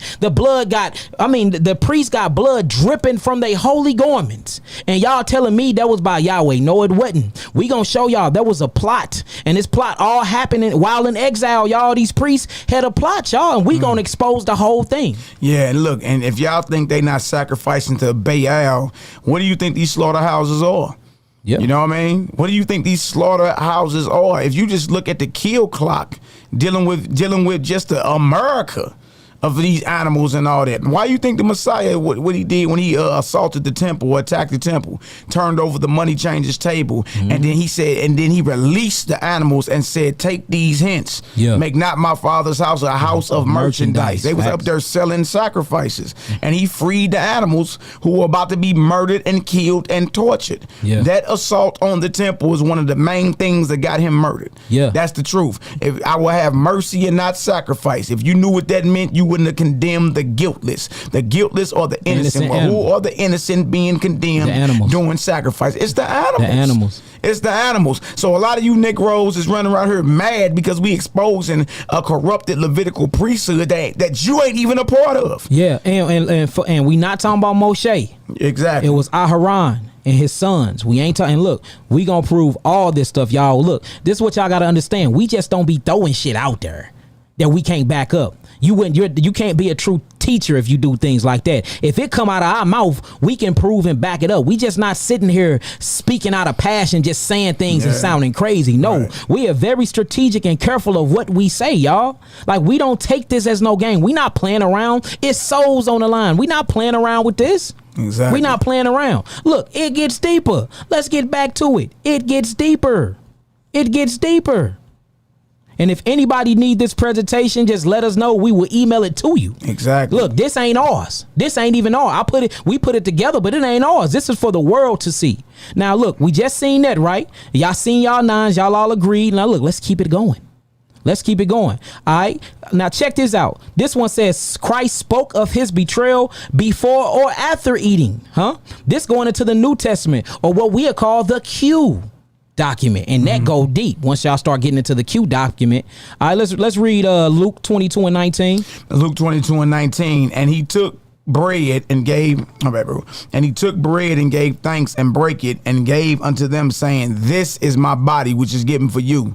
This do in remembrance of me. Likewise also the cup after supper, saying, this cup is the New Testament in my blood which is shed for you.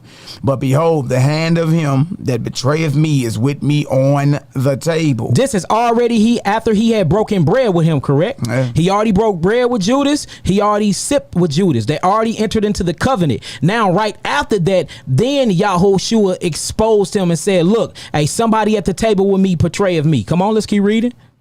Verse 22, and truly the Son of Man goeth as it was determined, but woe unto that man by whom he is betrayed. And they began to inquire among themselves which of them it was that should do this thing. So my notes is under this. Christ speak of the betrayal after breaking bread and drinking. Now let's move over to Mark, right? Mark 14 and 18. And as they sat and did eat, Messiah said, verily I say unto you, one of you which eateth with me shall betray me. So this is before. This is right after. Look, and as they sat and did eat, Yahushua said, verily I say unto you, one of you which eateth with me shall betray me. Come on. And they began to be sorrowful and say unto him one by one, is it I? And another said, is it I? And he answered and said unto them, it is one of the 12 that dippeth with me in the dish. Oh, come on. The Son of Man indeed goeth as it is written of him.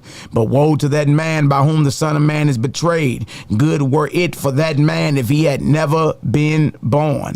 All right, so look, now we see Christ speaks of the betrayal before breaking of the bread and drinking. Come on. Verse 22, and as they did eat, the Messiah took bread and blessed and brake it and gave to them and said, take, eat, this is my body.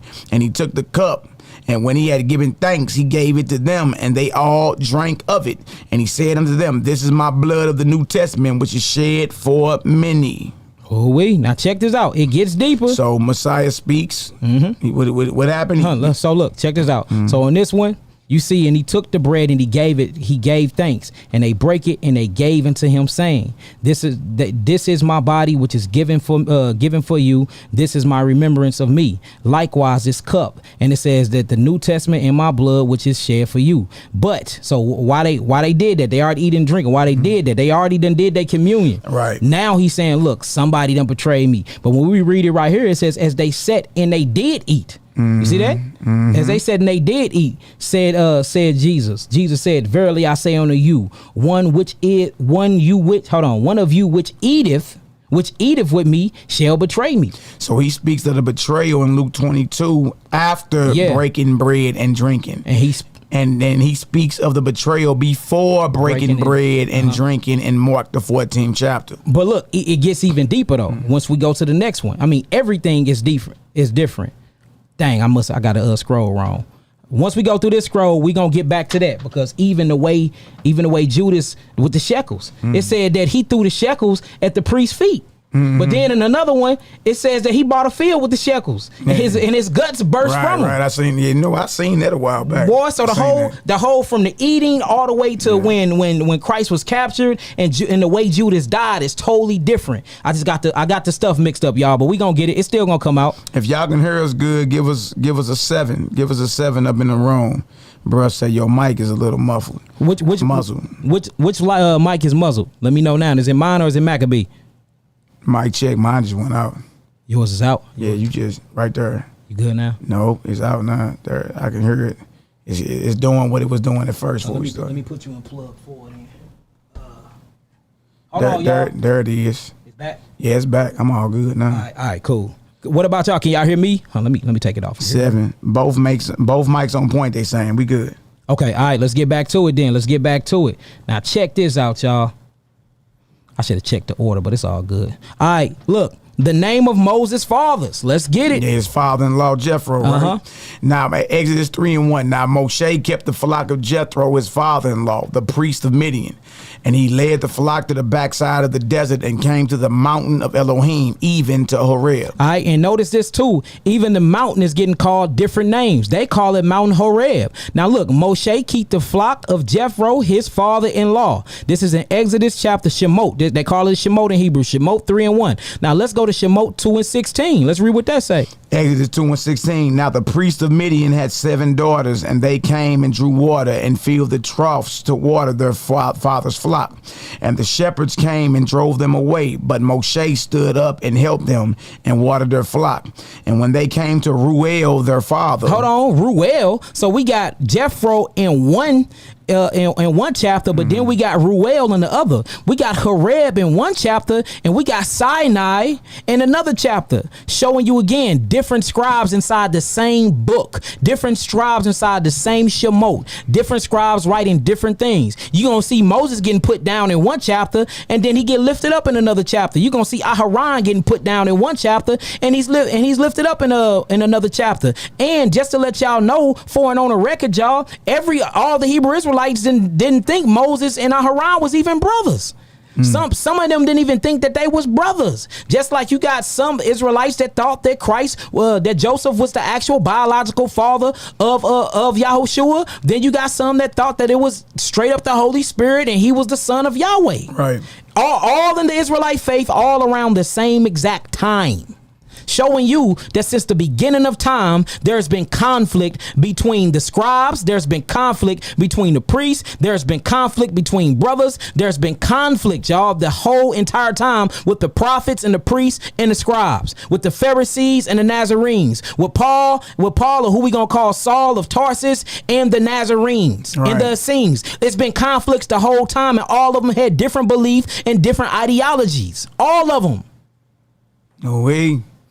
Let's get to it. We think everybody was on one accord, huh? Especially after Messiah died, man. Look, I got this book called Early Christianities, boy.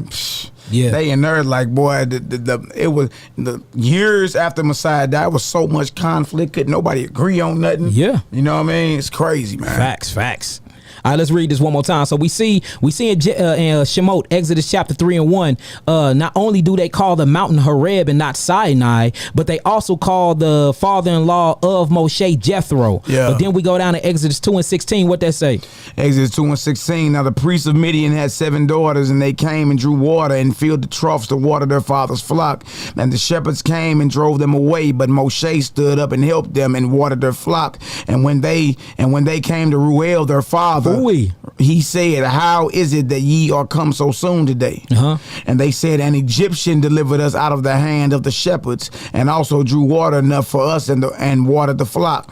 And he said unto his daughters, and where is he? Why is it that ye have left the man? Call him that he may eat bread.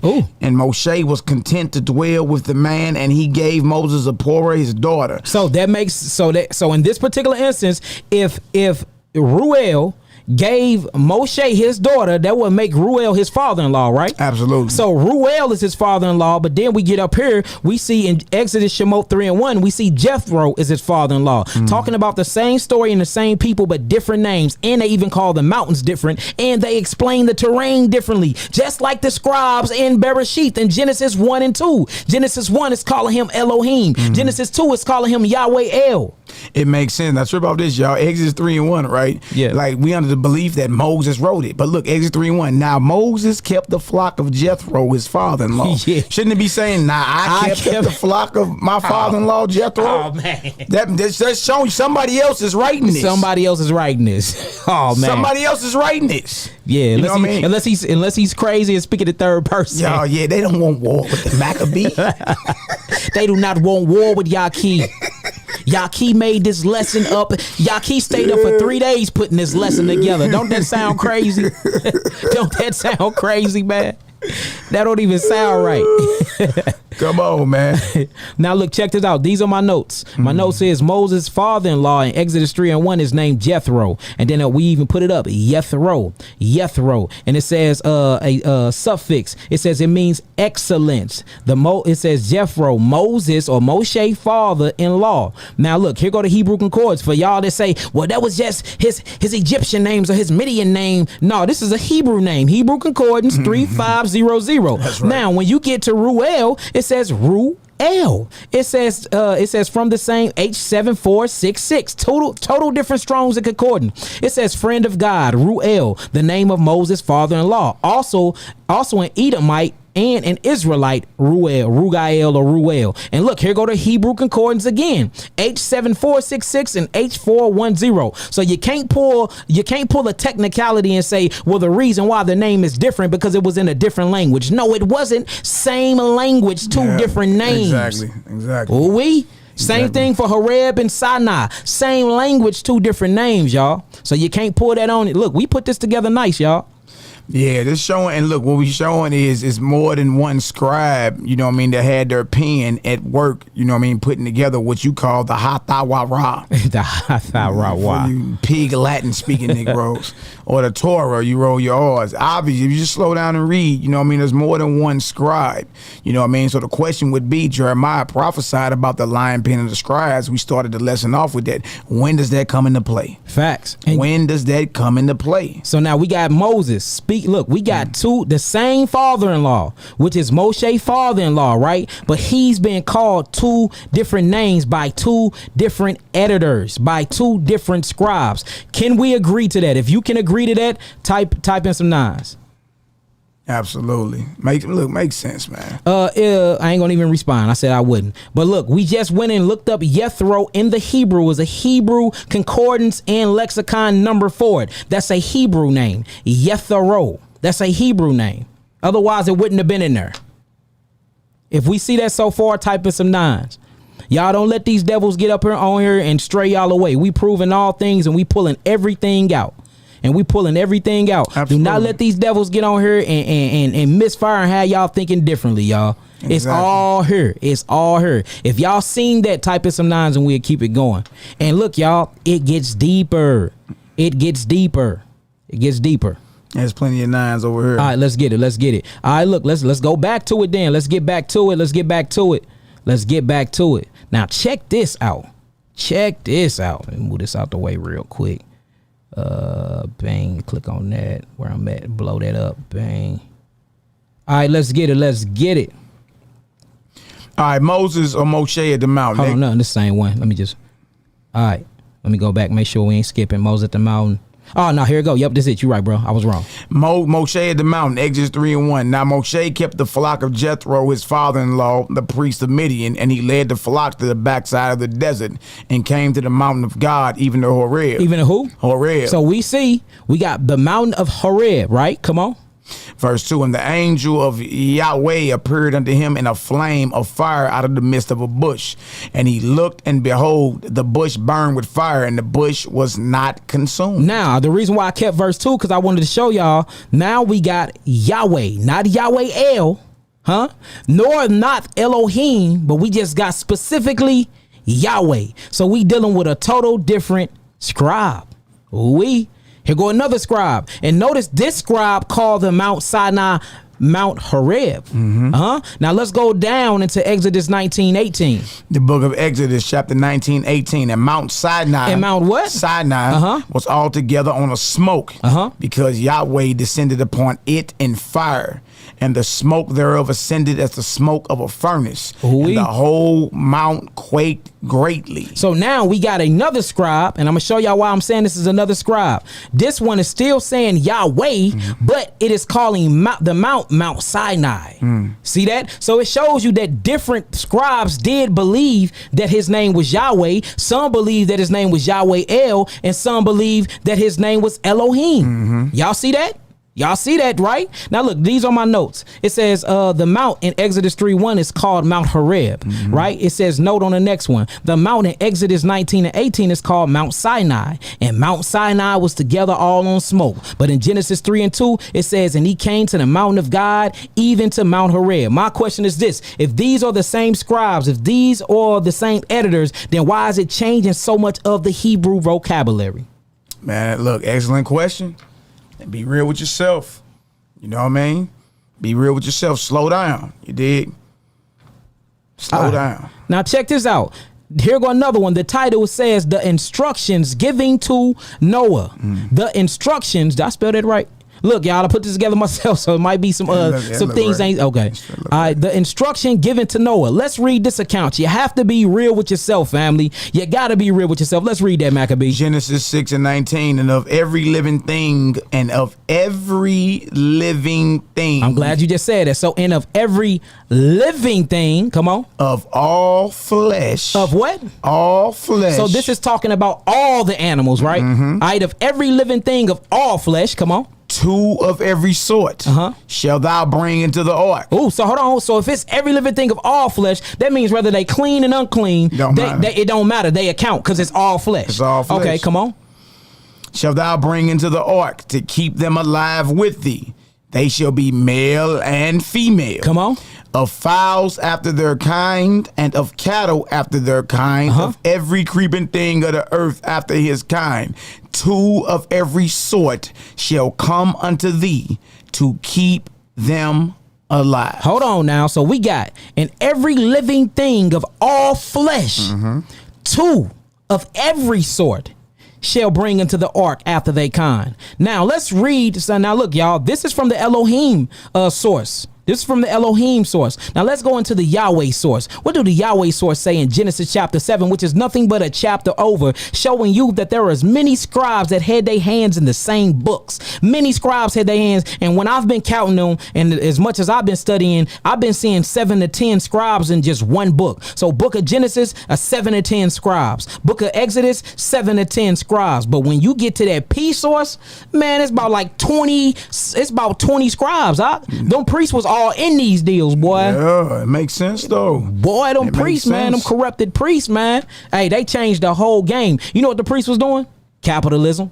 Absolutely. They was straight doing capitalism, man. Yeah. Straight capitalism. They was getting these sacrifices for free, right? Straight for free. And then selling them. At times, you know what I mean? 200% markup, boy. Boy, that's look. $1.5 billion a year dollar industry. In the temple. Yeah. And the temple was the bank. Don't get it twisted. And if y'all don't believe me, I will show you the book. I got a book called The Political Bible that gets deep into all the money exchanges and everything that went down in the temple. The temple was not only a sacrificing place, but it was a place, it was a library, is where you went to get all of your literature from, your historical facts from. It was a bank, it was where you went to go get your money, your exchange and everything. It was used as a meat market at sometimes. Look, that temple was the thriving place. It was where you get your education at, and it was your hospital. That temple was the thriving place. They set that up while they was in exile. They say, well, look, when we build our temple, we finna make sure we get this in. And look, ain't no other nigga finna get none of this, because if you ain't after the bloodline of Aaron, you won't get a piece of this. Don't that sound like how the Rothschild set up the central banking system? Man, it sound just like it. Showing you that's the same devil we dealing with, man. And they secured a bag for your bloodline, bro, for thousands of years. Same thing Aharon did. Same exact thing. If y'all don't see this, y'all blind. Man, all right, so look, let's read this Genesis 16 one more time, and then let's read a different account. Genesis 6:19, and of every living thing of all flesh, 2 of every sort shall thou bring into the ark to keep them alive with thee. They shall be male and female. Where your keys at, real quick? Of male and female. Hold on, y'all, real quick, y'all. I'm gonna read it while you find your keys. It says, and of every living thing of all flesh, 2 of every sort shall thou bring. Hello. Go ahead, out. Genesis 6:19, and of every living thing of all flesh, 2 of every sort shall thou bring into the ark to keep them alive with thee. They shall be male and female. Come on. Verse 20, of fowls after their kind, and of cattle after their kind. Come on. Of every creeping thing of the earth after his kind, 2 of every sort shall come unto thee to keep them alive. All right, now check this out. In my red, my note says, and of every living thing of all flesh, 2 of every sort shall thou bring unto the ark. Now let's go into another scribe, and let's see his viewpoint. Let's see what he wanted to write in the scribe. Because look, sometimes they just did what the hell they wanted to do. See that? Whether it was a word of God or not, they just putting it in there. Let's see from the Yahwistic form. What did they say? Genesis chapter 7, verse 1. Genesis 7:1. And Yahweh said unto Noah, come thou and all thy house into the ark, for thee have I seen righteous before me in this generation. Verse 2. Of every clean beast thou shalt take to thee by 7. Hold on. We just read in Genesis 6 chapter 6 verse 19, it says of all living flesh, 2 of every sort after its kind. Yeah. So now we get to Genesis 7:1. It says, and Yahweh said unto Noah, it says, come thou and all thy house unto the ark, for thee have seen righteousness before me in this generation. Of every clean beast thou shalt take to thee by sevens. Ooh, by what? Sevens. Come on. The male and his female, and of beasts that are not clean by 2. The male and his female. Now what's going on with this? Now when you read this, and once we get into the priest document, the priest went in here and put that in there because they needed to have something to sacrifice when you get to Genesis chapter 8 and 9. That's the reason why. So they said, look, we're going to have to change the number of animals, because if we have them do a sacrifice, because Yahweh never attended for sacrifice. They like, look, if we have them sacrifice in Genesis 1:19, there ain't going to be no more animals. So they had to justify the other animals. So they say, look, let's put another 5 animals on the clean one. So now take 3 by 7s, male and females, and of the beasts that are not clean by 2, male and female. This is direct conflict and contradiction. Yeah, because verse 19 of chapter 6 say of every living thing of all flesh. That consists of clean and unclean, right? Yeah. Then you get down to 7 and 2. It says, or even clean beasts, thou should take thee by 7s, male and females, and of beasts that are not clean by 2, male and female. So this is what my notes say. It says, Noah makes no sacrifice in the E document. See that? Notice in the Elohim document, Noah don't make any sacrifices. But when we keep going, Noah gonna make sacrifices, showing you that what the priest was trying to do, they didn't want to make it seem like that anybody was over the sacrifices since the beginning. Since the beginning. Right. But look, they would have to do that. Yeah. You got to write yourself in the beginning, you know what I mean, to justify what you doing in present day. Look, you know what blew my mind? I was meditating last night. I said, Aaron and they asses, they written themselves into history with these sacrifices, just like the white man did. Just come on the scene and write itself in history. Bro, that's what Aaron and them did with the sacrifices, with the temples, with all of that. They literally in exile, bro, they had a plot and plan, and they wrote themselves in history, just like the Ashkenazi Jews, them Germans, writ themselves in history, took over our land and claimed to be us, bro. Bro, that's how you know we're dealing with the same viper. We're dealing with the same serpent. We dealing with the same evil shaitan, because it's the same agenda. The same agenda. Now we just not dealing with no Europeans. We not dealing with no white boys. Now we're dealing with our own people that's been doing the same exact thing. Hebrew devils. Israelite devils. Hebrew devils. All right, so I'm gonna read my notes real quick. I said no one ever offers up a sacrifice prior to Aharon and his bloodline in Exodus when studying the E document, and we're gonna show that when we get into the E document and show how the priests went through all the different documents to set up everything for the temple and for the sacrifices, for they can start making billions of dollars a year out of the temple. All right, now look, if y'all see this, let me get up off of this real quick. All right, because we want to string y'all on the way. We want to make sure that we are all in agreement here. All the ones that is not egotistical, the ones that really see this. If y'all see this, type in some 9s. If y'all see this, type in some 9s. Yeah, the story changed. Verse 19 in chapter 6 is all flesh bring the 2 pairs. You get down to chapter 7, now it's where the clean bring the 7, and the unclean, you just gonna bring the purrs and all that. You know what I mean? Yep, that's right. The priest added it for profit. That's exactly what they did. And look, I don't want to shame Moses' name, y'all, because it wasn't Moses. The more and more you study, it was Aaron. It was Aaron, the same one that set up that golden calf to Moloch when Moses was in the mountain receiving the pure Torah. And he came back down and he seen Israel stanky legging and sacrificing to a golden calf. It was Aaron the whole time. And Aaron never repented. Ain't that what it say? Yeah, I mean, I ain't found yet where Aaron repented of what he did. Meaning he turned away from setting up idols and sacrificing and all that. You know what I mean? And we got extra biblical resource though. Got them books that we bringing out in the origins of sacrifice. Aaron then did not only repent, but boy, hey, wait till we read this stuff. So all right, we got 9s. Let's keep it going. We got 9s. Let's get it back going. Hold on now. Let's keep it going.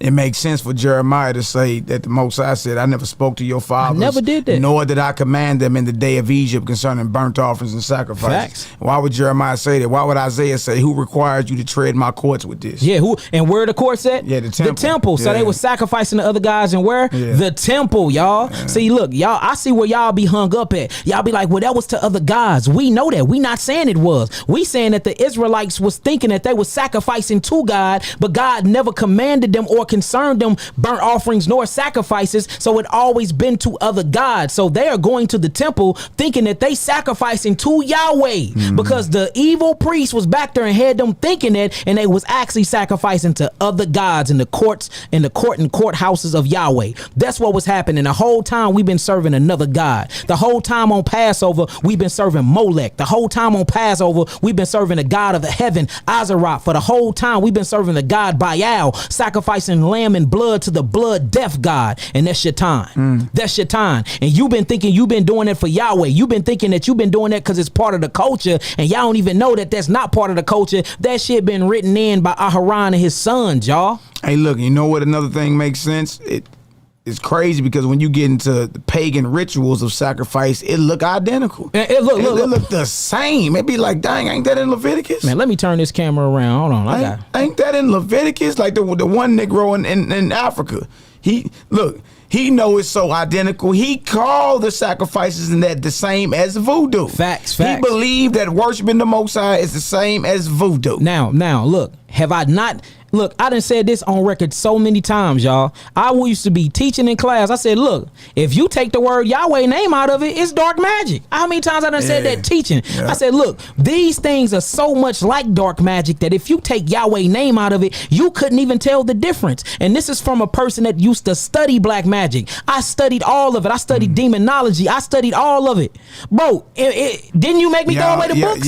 Y'all study, not practice. Yeah, not practice. And I'm like, look, it got to a point like, look, throw all that away. I threw it away. Yeah. Because of Maccabee. Look, I was studying it so much, not practicing. It just blew my mind that how the enemy was working and moving, and I'm studying. I'm like, wow. It's identical. Like it's identical, everything y'all. them priests is doing, like taking livers out and organs and taking the fat off and burning on the altar and putting blood out there and all that. But it's the same exact rituals to these dark black magic deities, these gods. Facts. They doing the same exact thing. Facts. And look, you can't knock it. And this from a person that straight was studying all of that. And I finally realized why he put it on my spirit to study my enemy like that. He told me to study the enemy, so I did it. And I was like, why am I studying like that? It got so deep, I was studying so much. Man, Malachi talk, he like, look, it's time to throw the books away. I went home, stomped on them. Me and the wives threw them out. I ripped them up and threw them out just to come full force back into the new revelation we got now. And just for me studying it, now I see why he put it on my heart to study that, because now I got all the evidence and proof that can trace these things and origins back to Aaron. Boy, ain't that beautiful how Yahweh set that up, man? Yeah, he set that up, boy. Right, he set that up. All right, come on, let's get back to it, fam. Let's get back to it. All right, let's get back to it. Let me blow this up real quick.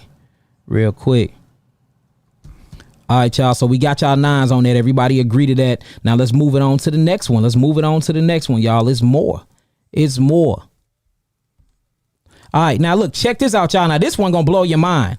All right, it says within the same chapter, Noah enters the ark twice. How is that possible? Let's read it. Genesis 7, verse 7. Genesis 7:7. And Noah went in, and his sons and his wife and his sons' wives with him into the ark because of the waters of the flood. Now look, he went in because the waters of the flood. So if we got him going in again, that means he went out. So did they drown? Did they walk on water like Jesus?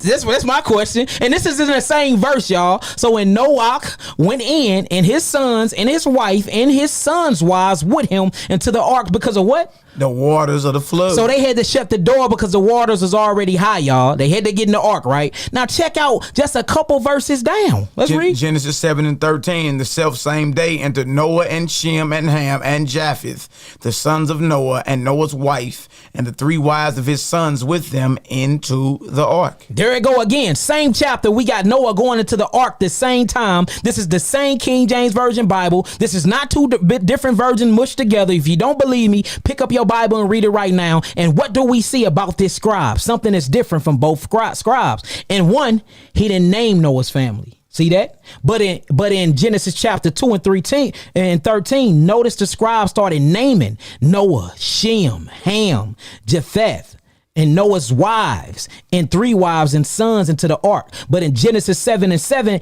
it never named Noah's family. So now we see, look, there it go again. We got a second scribe that have more of the details than the first. Oh we. Now, if y'all see that, type in some 9s. If y'all see that, type in some 9s. If we need to read it again, type in some 9s.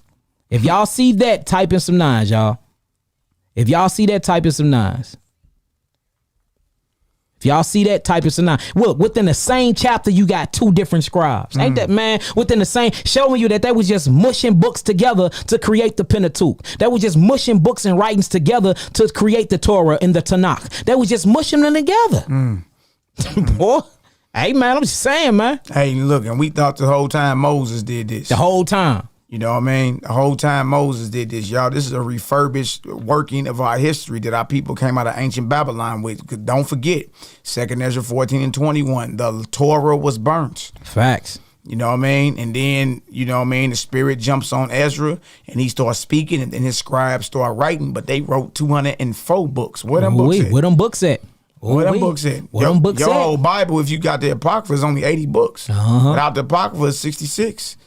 You know what I mean? But the Torah is 5 books. Where 204 books at? You see what I'm saying?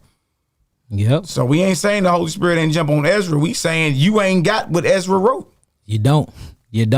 Look, we got to come to the fact, man. The conclusion is that we've been given another Torah. We do not have that same Torah that Moses came out with. We do not have that same Torah that Moses wrote. Is we saying Moses didn't write a Torah? No, Moses did.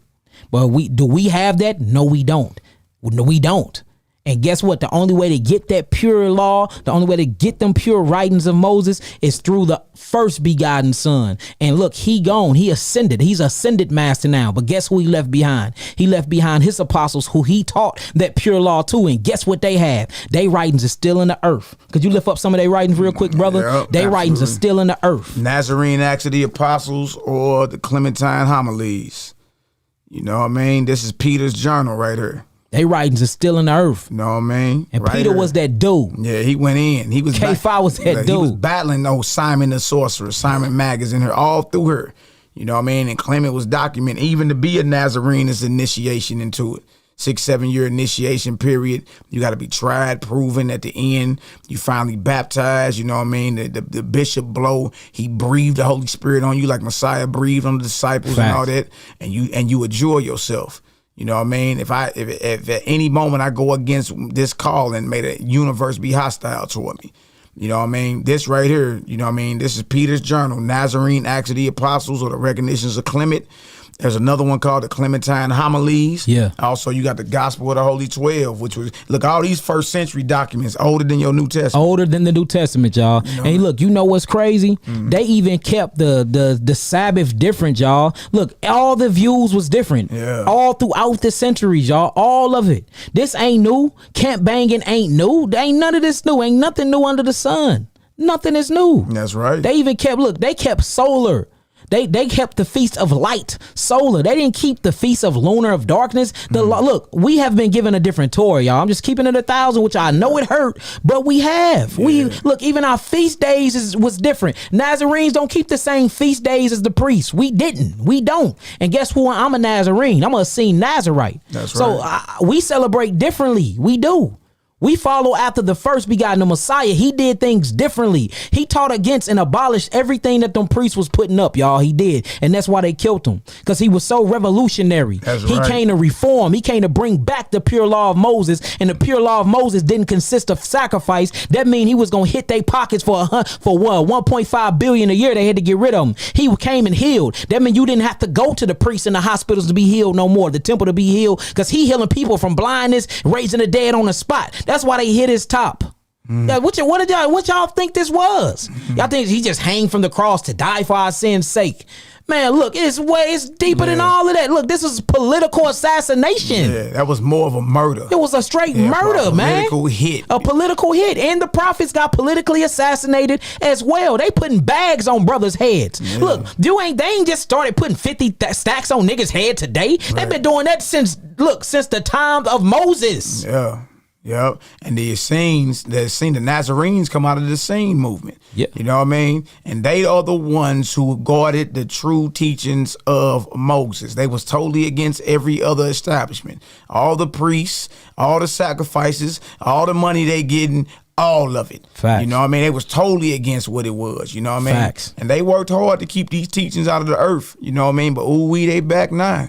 They back now. You know what I mean? Shout out to all our brothers that been speaking about this for a few years. Some of them more mild-mannered than us. We gonna punch you in your mouth with this truth. Straight up. Right at your face with it. Straight up. You know what I mean? And that's what it is. And with that, y'all, it makes more sense. This is more of a revolutionary movement. You know what I mean? We're guardians of creation. Facts. You know what I mean? And again, you got a Torah of life and a Torah of death. Our people been mingling.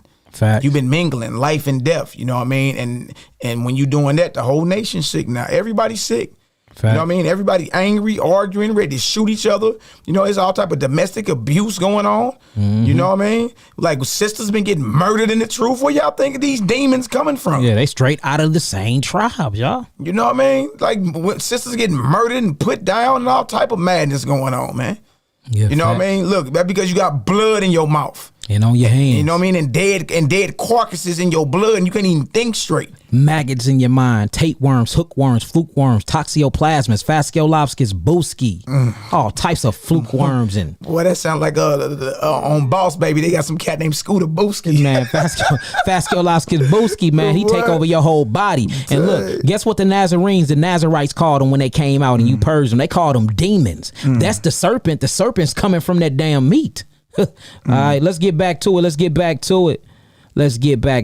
Oh man, we might just have to finish part 2 tomorrow. This might be our lesson 2 more. It's all good. Cause we ain't even through all the scrolls yet, man. Man, how have we rock? And then don't forget, y'all, we got that that origin of them sacrifices coming out. Man. You know what I mean? I know a lot of the Negroes is mad. Look, I don't care nothing about y'all being mad. You know what I mean? What about y'all going against the Torah? Why? Because we telling y'all to put down the dead flesh and live? You know what I mean? Ain't no law that you got to eat flesh. There is no law. That ain't no law. What you mean? Here go the commandments. The commandments. Let's read about these commandments. 3 different commands. And you can see where the P documents writ themselves in the commandments, because the commandments it's all sacrifice and feast. They just slipped. Look, the priest just slipped it in there. Let's read it. We gonna start with the priest document, the P document first. And P means priest. Only reason why we bringing it out like this, because we ain't want to bring out the whole entire name of this stuff until after y'all start listening. Then we're gonna bring out who founded it, where it came from. We're gonna trace it back 800 years. We're gonna bring it up to the time of Ezra and Nehemiah, where the law where the word was out of the earth and how these scrolls got found. I mean, look, we got it all, y'all. We got it all. We might have to break this up in pieces, y'all, because everybody was saying that 4-hour one was just way too long. So we might read a few more and then we gonna stop and we'll be right back at y'all tomorrow. You know how I get with us, man. You know we go all night. Boy, we be going all night, boy, till the joker fall out the window. Facts. Exodus 34. Yep, Exodus 34, verse 4, 6, and 14 to 26, y'all. It consists of all this. Y'all can read the whole chapter on your own, but I just broke them all down, y'all. Now check this out. Let's read this. This right here is Exodus 34, verse 4. No, verse 4, 6, 14 to 16. Okay, Exodus 34, verse 4, 6, 14 through 26, right? Yeah. For thou shalt worship no other God, for Yahweh, whose name is jealous, is a jealous God. Now, before you keep going, what they did was they like, okay, we got to figure out how to centralize the sacrifices. We got to figure out how to just have one temple, because before what they were doing, y'all peep the record, y'all. Fact checked everything we saying. People were going around setting up altars everywhere and just sacrificing to God, which they was never sacrificing to Yahweh. They always been sacrificing to other gods, but they thought they have because the pens of the scribes. So what happened was they was thinking the priest had to come up with a way to centralize the sacrifices. So they literally said, man, we need to have a temple centralized where everything would come out of the temple. The food, the healing, everything would come out of the temple. So you're going to start seeing when they start writing, you can see the setup to when the temple is built. You can straight see it. Like, man, I ain't gonna lie. It was an evil but a very strategic, intelligent plot. It was wickedly genius. It was wickedly genius. I said, boy. So check this out, y'all. You can start right here. All right, whose name is jealous is a jealous Elohim. Lest thou make a covenant with the inhabitants of the land, and they go a whoring after their gods, and do sacrifice unto their gods, and one call thee, and thou eat of his sacrifice. Come on. And thou take of their daughters, unto thy sons, and their daughters go a whoring after their gods, and make thy sons go a whoring after their gods. Thou shalt make thee no molten gods. See that? Don't make no molten gods no more. All right? What you gonna do? You gonna bring them sacrifices to the temple. Huh? You gonna don't make no more molten gods. Don't set up no more altars. Remember, King Josiah had them go destroy all the altars. He put out a decree. He said, every altar y'all see up, go destroy that deal. We finna be bouncing. Look, we finna be getting that bag out of the temple. We finna be getting the bag out of the temple. Ain't no more you going over here and going over there and building altars. You see that? Come on with it.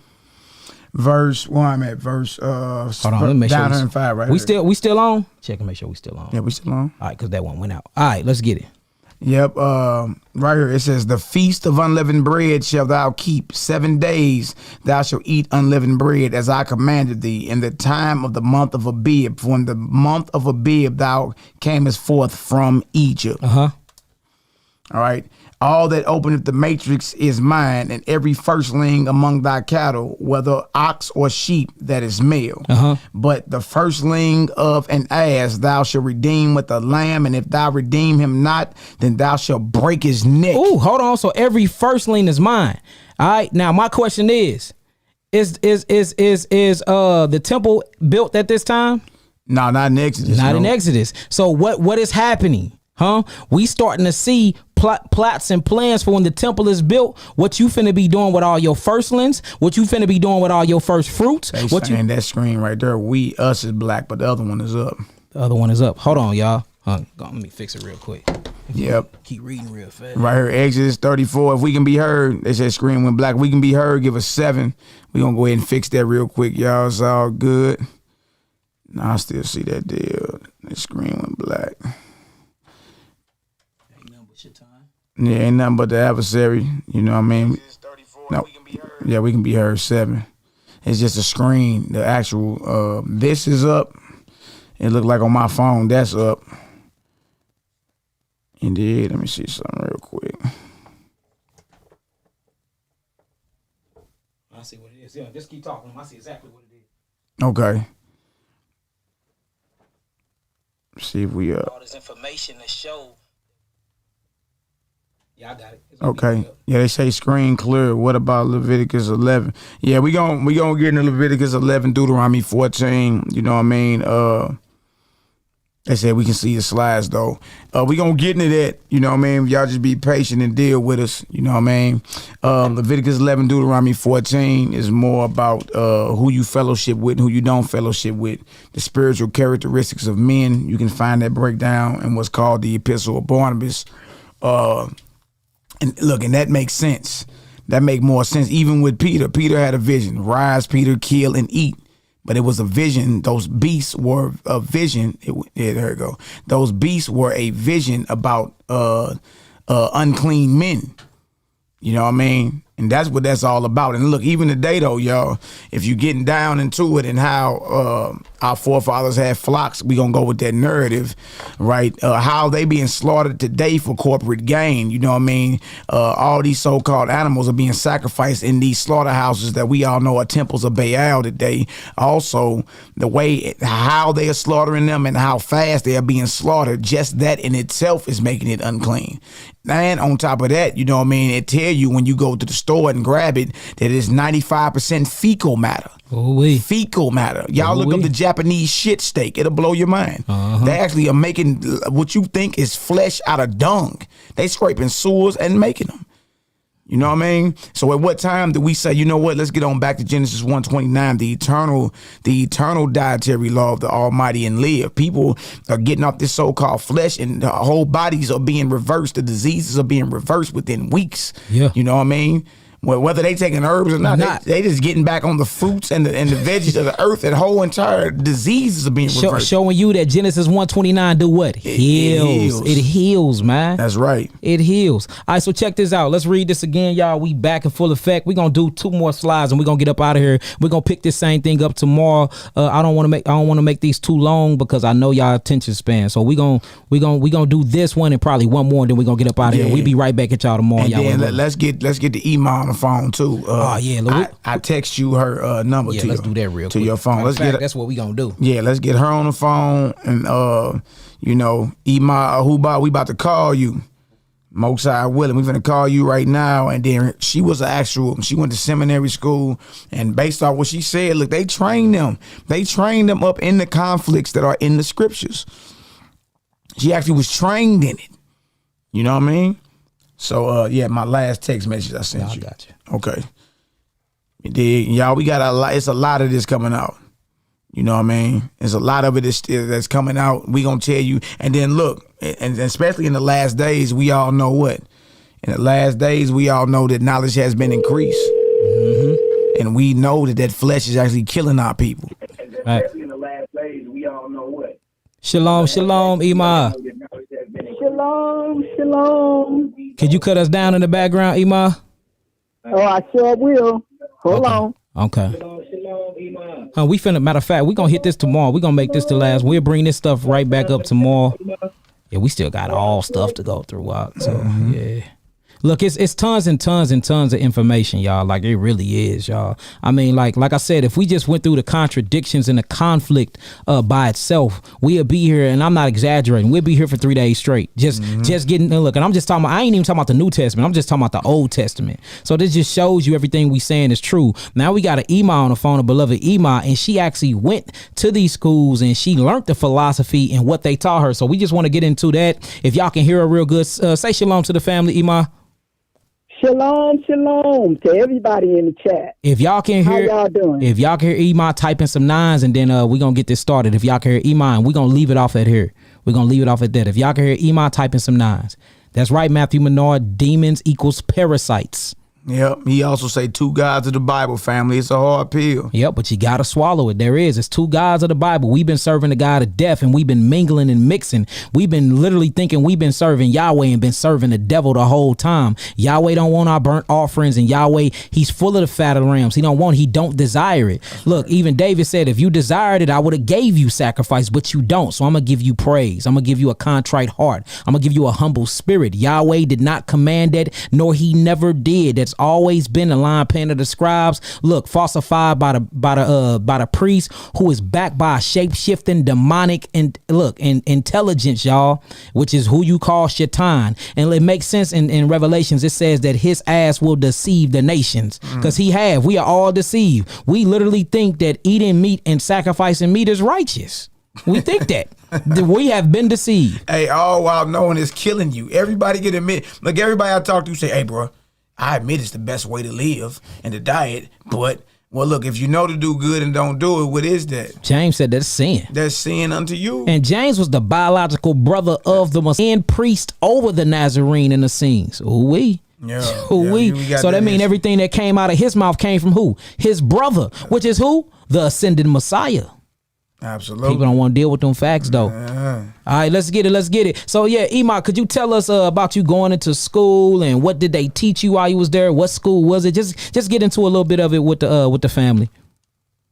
Okay, the first school I went to, I got my bachelor's in biblical studies. It's called Andersonville Theological Seminary out of Georgia, and it was a KJV only school, so yeah. So this finna benefit everybody. You look, because we ain't went to only time we went to a different verse was to compare the text in Jeremiah 8:8. The whole time we have been in nothing but the King James Version, and she said it was a KJV only college, and she actually got her degrees in this. All right, so what is the stuff that they told you? Like, what did they teach you when you first got there? Like, just get into the text, textual criticism, and things like that. Would you explain to us what the teachers taught you, what the curriculum actually was, Ema? Okay, the first thing that you do is when you get there, you get a syllabus. Each professor gives you a syllabus of what he's going to be teaching. Because by this being a KJV only school, you had books, but most of your teaching came straight from the scriptures. Mm-hmm. Okay, you had your, of course, you had your Strong's Concordance, you had your Vine's Bible Dictionary, and let me see, it was so long ago. A few other books, the Missionary Journeys of Paul, because they were big on New Testament, and what other books they had. But there was a certain group of books that everybody used. But your curriculum basically is done according to the school that you went to, according to what accreditation body they belong to. Mm-hmm. Okay, because you figure you have schools like Moody Bible Institute, and you have Dallas Theological Seminary, and Southwestern Seminary, all those other big seminaries. Most of them are under a particular accreditation body, so they have to use the same curriculum. Because that's all accreditation is. They tell you, we accreditate your school, but this is the guidelines you follow. You all have to go under this. The school I went to wasn't under their accreditation body, so they basically taught differently. And I remember Mally was asking me about a book about who wrote the Bible. Yeah. We had a book like that, but I don't think it was that one. Okay. So go ahead. So did they teach you about any conflict? Did they teach you about any controversy? Did they teach you, what did they teach you about the different sects? What did they teach you about the different doctrines? Did they teach you that there was a conflict or anything like that when you was in school and you was learning these things through the curriculum? Yeah, they knew the conflict was there. They knew the conflict was there. What they would, how they said it, they said either it was a scribal error or a translation error. Same thing we've been saying. Yeah, because they really didn't want to deal with it. You know what I mean? Because you could see it plain as day. A lot of it, especially. All right, okay. I'll go to the New Testament since this is what they basically focused on. Because they really didn't want to deal with the Tanakh too much. But when it came to Paul and James. When Paul said you are saved by grace through faith, but not of works and not of yourself. But then James said, how do you have it now? Faith without works. Works is dead. He said you had to earn it. I show you faith, by my word. Mm-hmm. So, and when you ask, well, this is contradictory. They're contradicting each other. Yeah. So which one is it? And since just about every Christian seminary focuses on Paul. Facts. It was Paul who they went with. They would say, well, we're saved by grace. Everything is grace, grace, grace, grace, greasy grace, Greasy grace. So a lot of times you just kind of scratch your head and say, okay, and you just do the work so you can get your grade. And you know what's crazy to me, Ima? What's crazy to me is okay, who you gonna believe? You gonna be a believer, brother, that he's self-appointed. He never was appointed officially by the apostles. You see where you see where the bishop James sent him on his way and told him to teach a certain thing, but he didn't teach it. So it's okay, who you gonna believe? You gonna believe Paul or you gonna believe James, the biological brother who's in Jerusalem of Christ, and he's actually over all the apostles? Are y'all gonna believe his writings, which is obviously a total conflict between him and Paul of Tarsus? Obvious, especially when you get in Galatians 1 and 2. It's a total Paul is in there straight talking about James and mad at Peter because Peter chose to stick to the teachings that James gave him. And it's been there the whole time and ain't nobody been seeing it. Right. But that's why today, after I went to school, I stopped using the KJV, because of all the contradictions. It didn't make sense to me. But then when you go to other translations, you have stuff in there missing. Yes, then you have do. Stuff where they don't add it. Yes. I agree. And we've been going through all the translations and showing, like, for instance, in the Peshitta, the Eastern version, the Peshitta we got is written, translated from Aramaic to English. If you go to that book of Jeremiah chapter 7, verse 21, at the end, when you actually read it, it says, and I did not command your father to eat meat. They totally took it out in the King James version. I mean, totally. I mean, it's totally taken out. It talks about how he went against the sacrifices and he didn't believe in the sacrifices, but it totally took that part out about not eating meat. But in the Peshitta it's there, and in 3 other different versions it's actually there where he say he didn't command sacrificing nor the eating of flesh.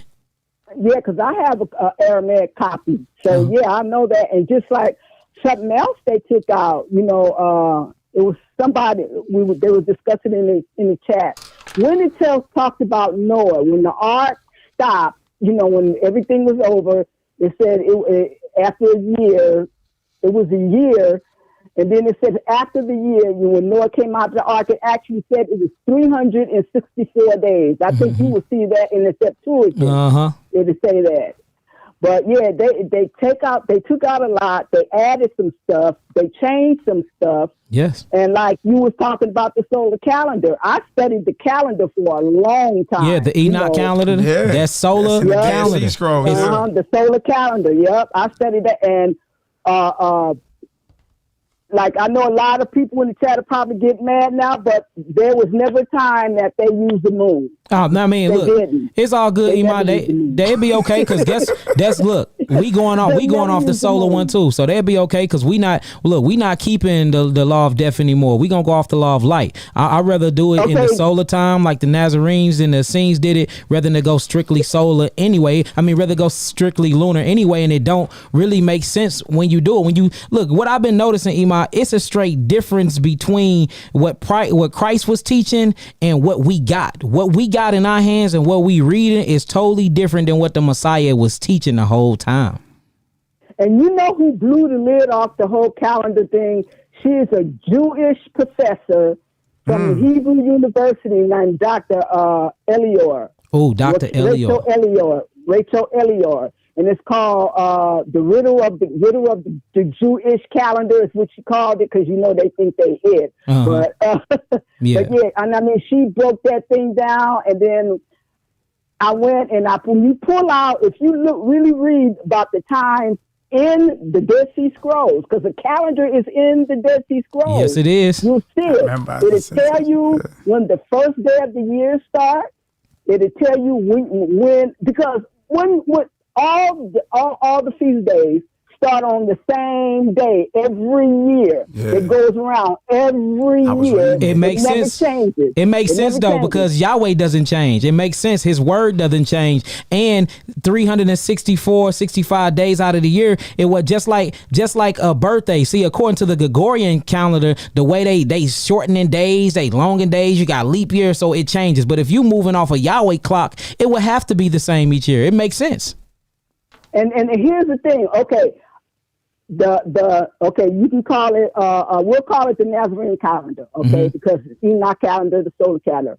That calendar starts in the new year on the 4th day every single year, because that's the day the sun, the moon, and the stars were created. Yeah. That's when your time begins, right there. And then you count from there, and then all your days are set. All your days are set, and they never change, ever. Yep. Nope, I agree. So, man, that's like a lot of people, you think people call you guys crazy. They've been calling me a heretic and crazy for a long time. It comes with the job, Iman. It comes with the job. So, for and on the record, before we get off this live, you did go to seminary school. Mm-hmm. You did go and you learned these things, and you was in there getting your theologian degrees, and they taught you about the conflict.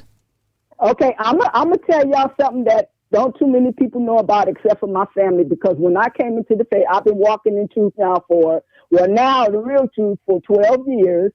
That's how I end up, because when I went back to get my PhD in biblical studies, I was writing my dissertation, and my dissertation was on the moral laws in the Shabbat day. Okay, because I knew that Saturday, then I knew they said Saturday was the Shabbat. And it was my thing to prove, okay, now Saturday, they say Saturday is the Shabbat, but it's gotta be Sunday. Sunday's gotta be in there somewhere. So, okay, it took me 6 months to do my research and my drafts and all that. And my proctor that I had told me, just take your time, do what you got to do. Okay, by the time, like I said, it took 6 months to research it. By the time I got finished, I was a Sabbath keeper, you know, because I learned about all the East, you know, the difference between the East and the West, how the East and the West, the churches, how they split. East went one way, the West went the other way. Yeah. And the groups, I can't pronounce the name, but they were called Pegolini. They were all Sabbath keepers. Only the West that followed Rome did Sunday. Yep, but Sunday. Everybody else was Sabbath keepers. And then the Rome got into the Gnostic Gospels. They ended up getting into the Gnostic teachings and stuff like that. And then the spinoff Christianity and Paul came from that. Yep, after the split. Now, the more and more we research, I'm not gonna lie, Iman, it is mind blowing. I mean, my mind be blown, because I'm like, I've been serving Satan the whole time and thought I was serving Yahweh the whole time. So like I see what it means when it said that he will deceive the nation, the world. I see it.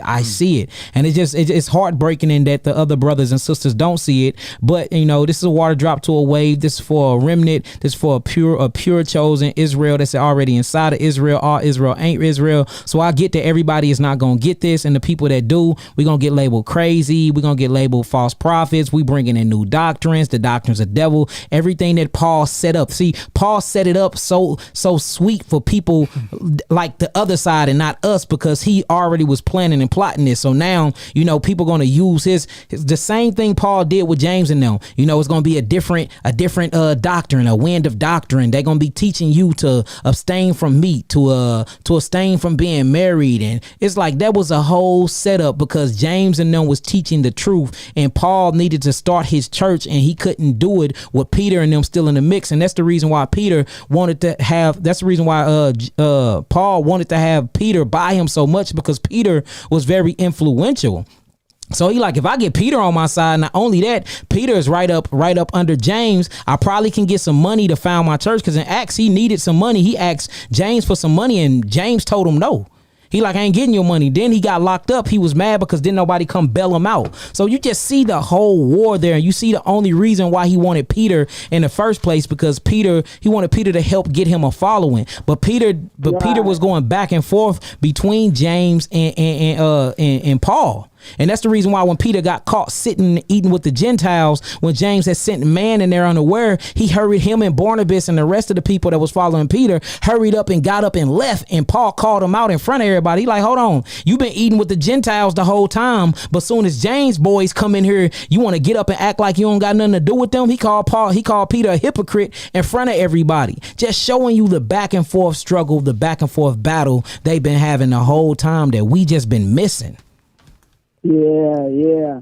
But anyway, I went to seminary. You know, I got, like I said, I got my BA in biblical studies. I got a master's in theology, and then I went back and got my PhD in biblical studies. So yeah. And this come from someone that is very experienced. This come from someone that got the PhDs and the doctrines to back up what she's saying, and she's saying the same thing that me and Maccabee been saying. You just don't know the information, but she's privy to that same knowledge. We just want to thank you, Iman, for coming on here and even giving your testimony on that. And it's just good to show that this, because we don't have PhD degrees and none of that stuff in theology or in biblical studies and none of that. So it's just good to come from somebody from that background that's been in that institute that's saying the same thing we've been saying. Yeah, well, thanks for having me on. Oh, it's all good, Iman. I really appreciate it. All right, Iman, we might need you again tomorrow, so I will let you know. I'm here. Okay. All right, Iman, we love you, Iman. Shalom. Shalom. Love y'all too. All right, peace. Hey, so, I mean, man, that is amazing. See, everything we've been saying. So it's 11 o'clock. We went live exactly at 8:30. Yeah, I think right around 8:30, something like that. So what we gonna do is we gonna finish this up tomorrow, and tomorrow we will answer questions. But we ain't gonna do it today because we already over our time. So just make sure y'all tune in tomorrow around the same time, and we gonna run through that, and then we'll answer questions tomorrow. And then after that, we coming out with the origins of the sacrifice, which will blow your mind, and then we blowing that chicken out of the water according to your law. Because we don't follow that law. We believe that was spiritual, what Barnabas said. But according to your law, if you're eating chicken, the chicken is unclean. And we bringing that out too as well. So with that being said, we love y'all indeed. And in truth, peace, love, light, and healing to the family. Peace to the gods. Peace to the earth. You got anything to say to the family? Hey, man, look, y'all just, have some patience with us and, take your notes and all that, and then wait till we get done with these little series. And then if you got the spiritual fortitude to rebuke, then come on with it. You know what I mean? But understand this, what we bringing out, y'all, they talking about at Yale. They talking about at Cambridge, Oxford, you know what I mean? The J document, the P document, the E document, the D document, and the Q document. They all talk, look, what we talking about, y'all, is a combined 800 years of research, you know what I mean, to arrive at what we talking about this day, about this refurbished Torah that came out of Babylon or out of captivity, you know what I mean? And what came out with that was also the so-called Talmud. Yeah. You know what I mean? And it makes sense now because Jeremiah 8:8, the lion pen of the scribes, right? All right, well, that had to come into play at some point. Facts. You know what I mean? When did it come into play? When did it come into play? And again, we ain't never telling y'all put the Bible down. But look, in order for you to teach the true teachings of Moshe or Moses, you should only be teaching life out of it. Anything that got to do with death, anything that has to do with a death diet, get rid of it. Let it go. And yes, we're telling you as your beloved brothers who love y'all, because we don't want to see you die early. You know what I mean? Put down the flesh, the strong drink, and put down that smoke. It's time to live. Yes, that's what we're telling you. And if that's a doctrine of the devil, because you believe what it says in 1 Timothy 4, then guess what? You're saying what we just said was sin. Yep, you saying that Genesis 1:29 is sin. That's what you saying. You know what I mean? When they all get done. So look, we love y'all. We want to see y'all live. Look, you need to be around for not only your grandchildren, but your great-grandchildren. Most High willing, you know what I mean? And look, if persecution come behind this, and which it already is, look, so what? Man, we prepare for that. That's easy work.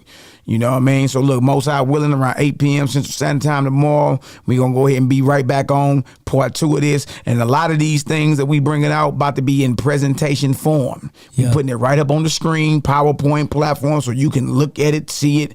If y'all want this whole presentation, make sure y'all email me or Yaki, and we'll make sure you get it. You understand? Because look, y'all get the same information we got. You may find something we ain't see. Right, and we can build off of that. Yeah, all praises, glory now to the Most High. Yeah. Hey, y'all, it gets deeper. Wait till tomorrow. We ain't even been through half of this presentation, y'all. It gets deeper. We brought out the light stuff first because we ain't want people running off the chat. It gets deeper, y'all. So for those that's claiming that the Bible have not been tampered with, or that there is no contradictions or conflicts, be real with yourself, y'all. You got to, man. Look, we've been serving 2 gods. It's time to choose the God of life and light, and not darkness and death. It's time to eat life and light, and not death and maggots. All right, you cannot possibly arrive to a point or know the mysteries of the kingdom to come with flesh in your mouth, blood on your tongue, and blood in your hands. Absolutely. With that saying, we love y'all indeed in truth. Peace to the gods, peace to the earth. Yo. Shalom, shalom. Hallelujah.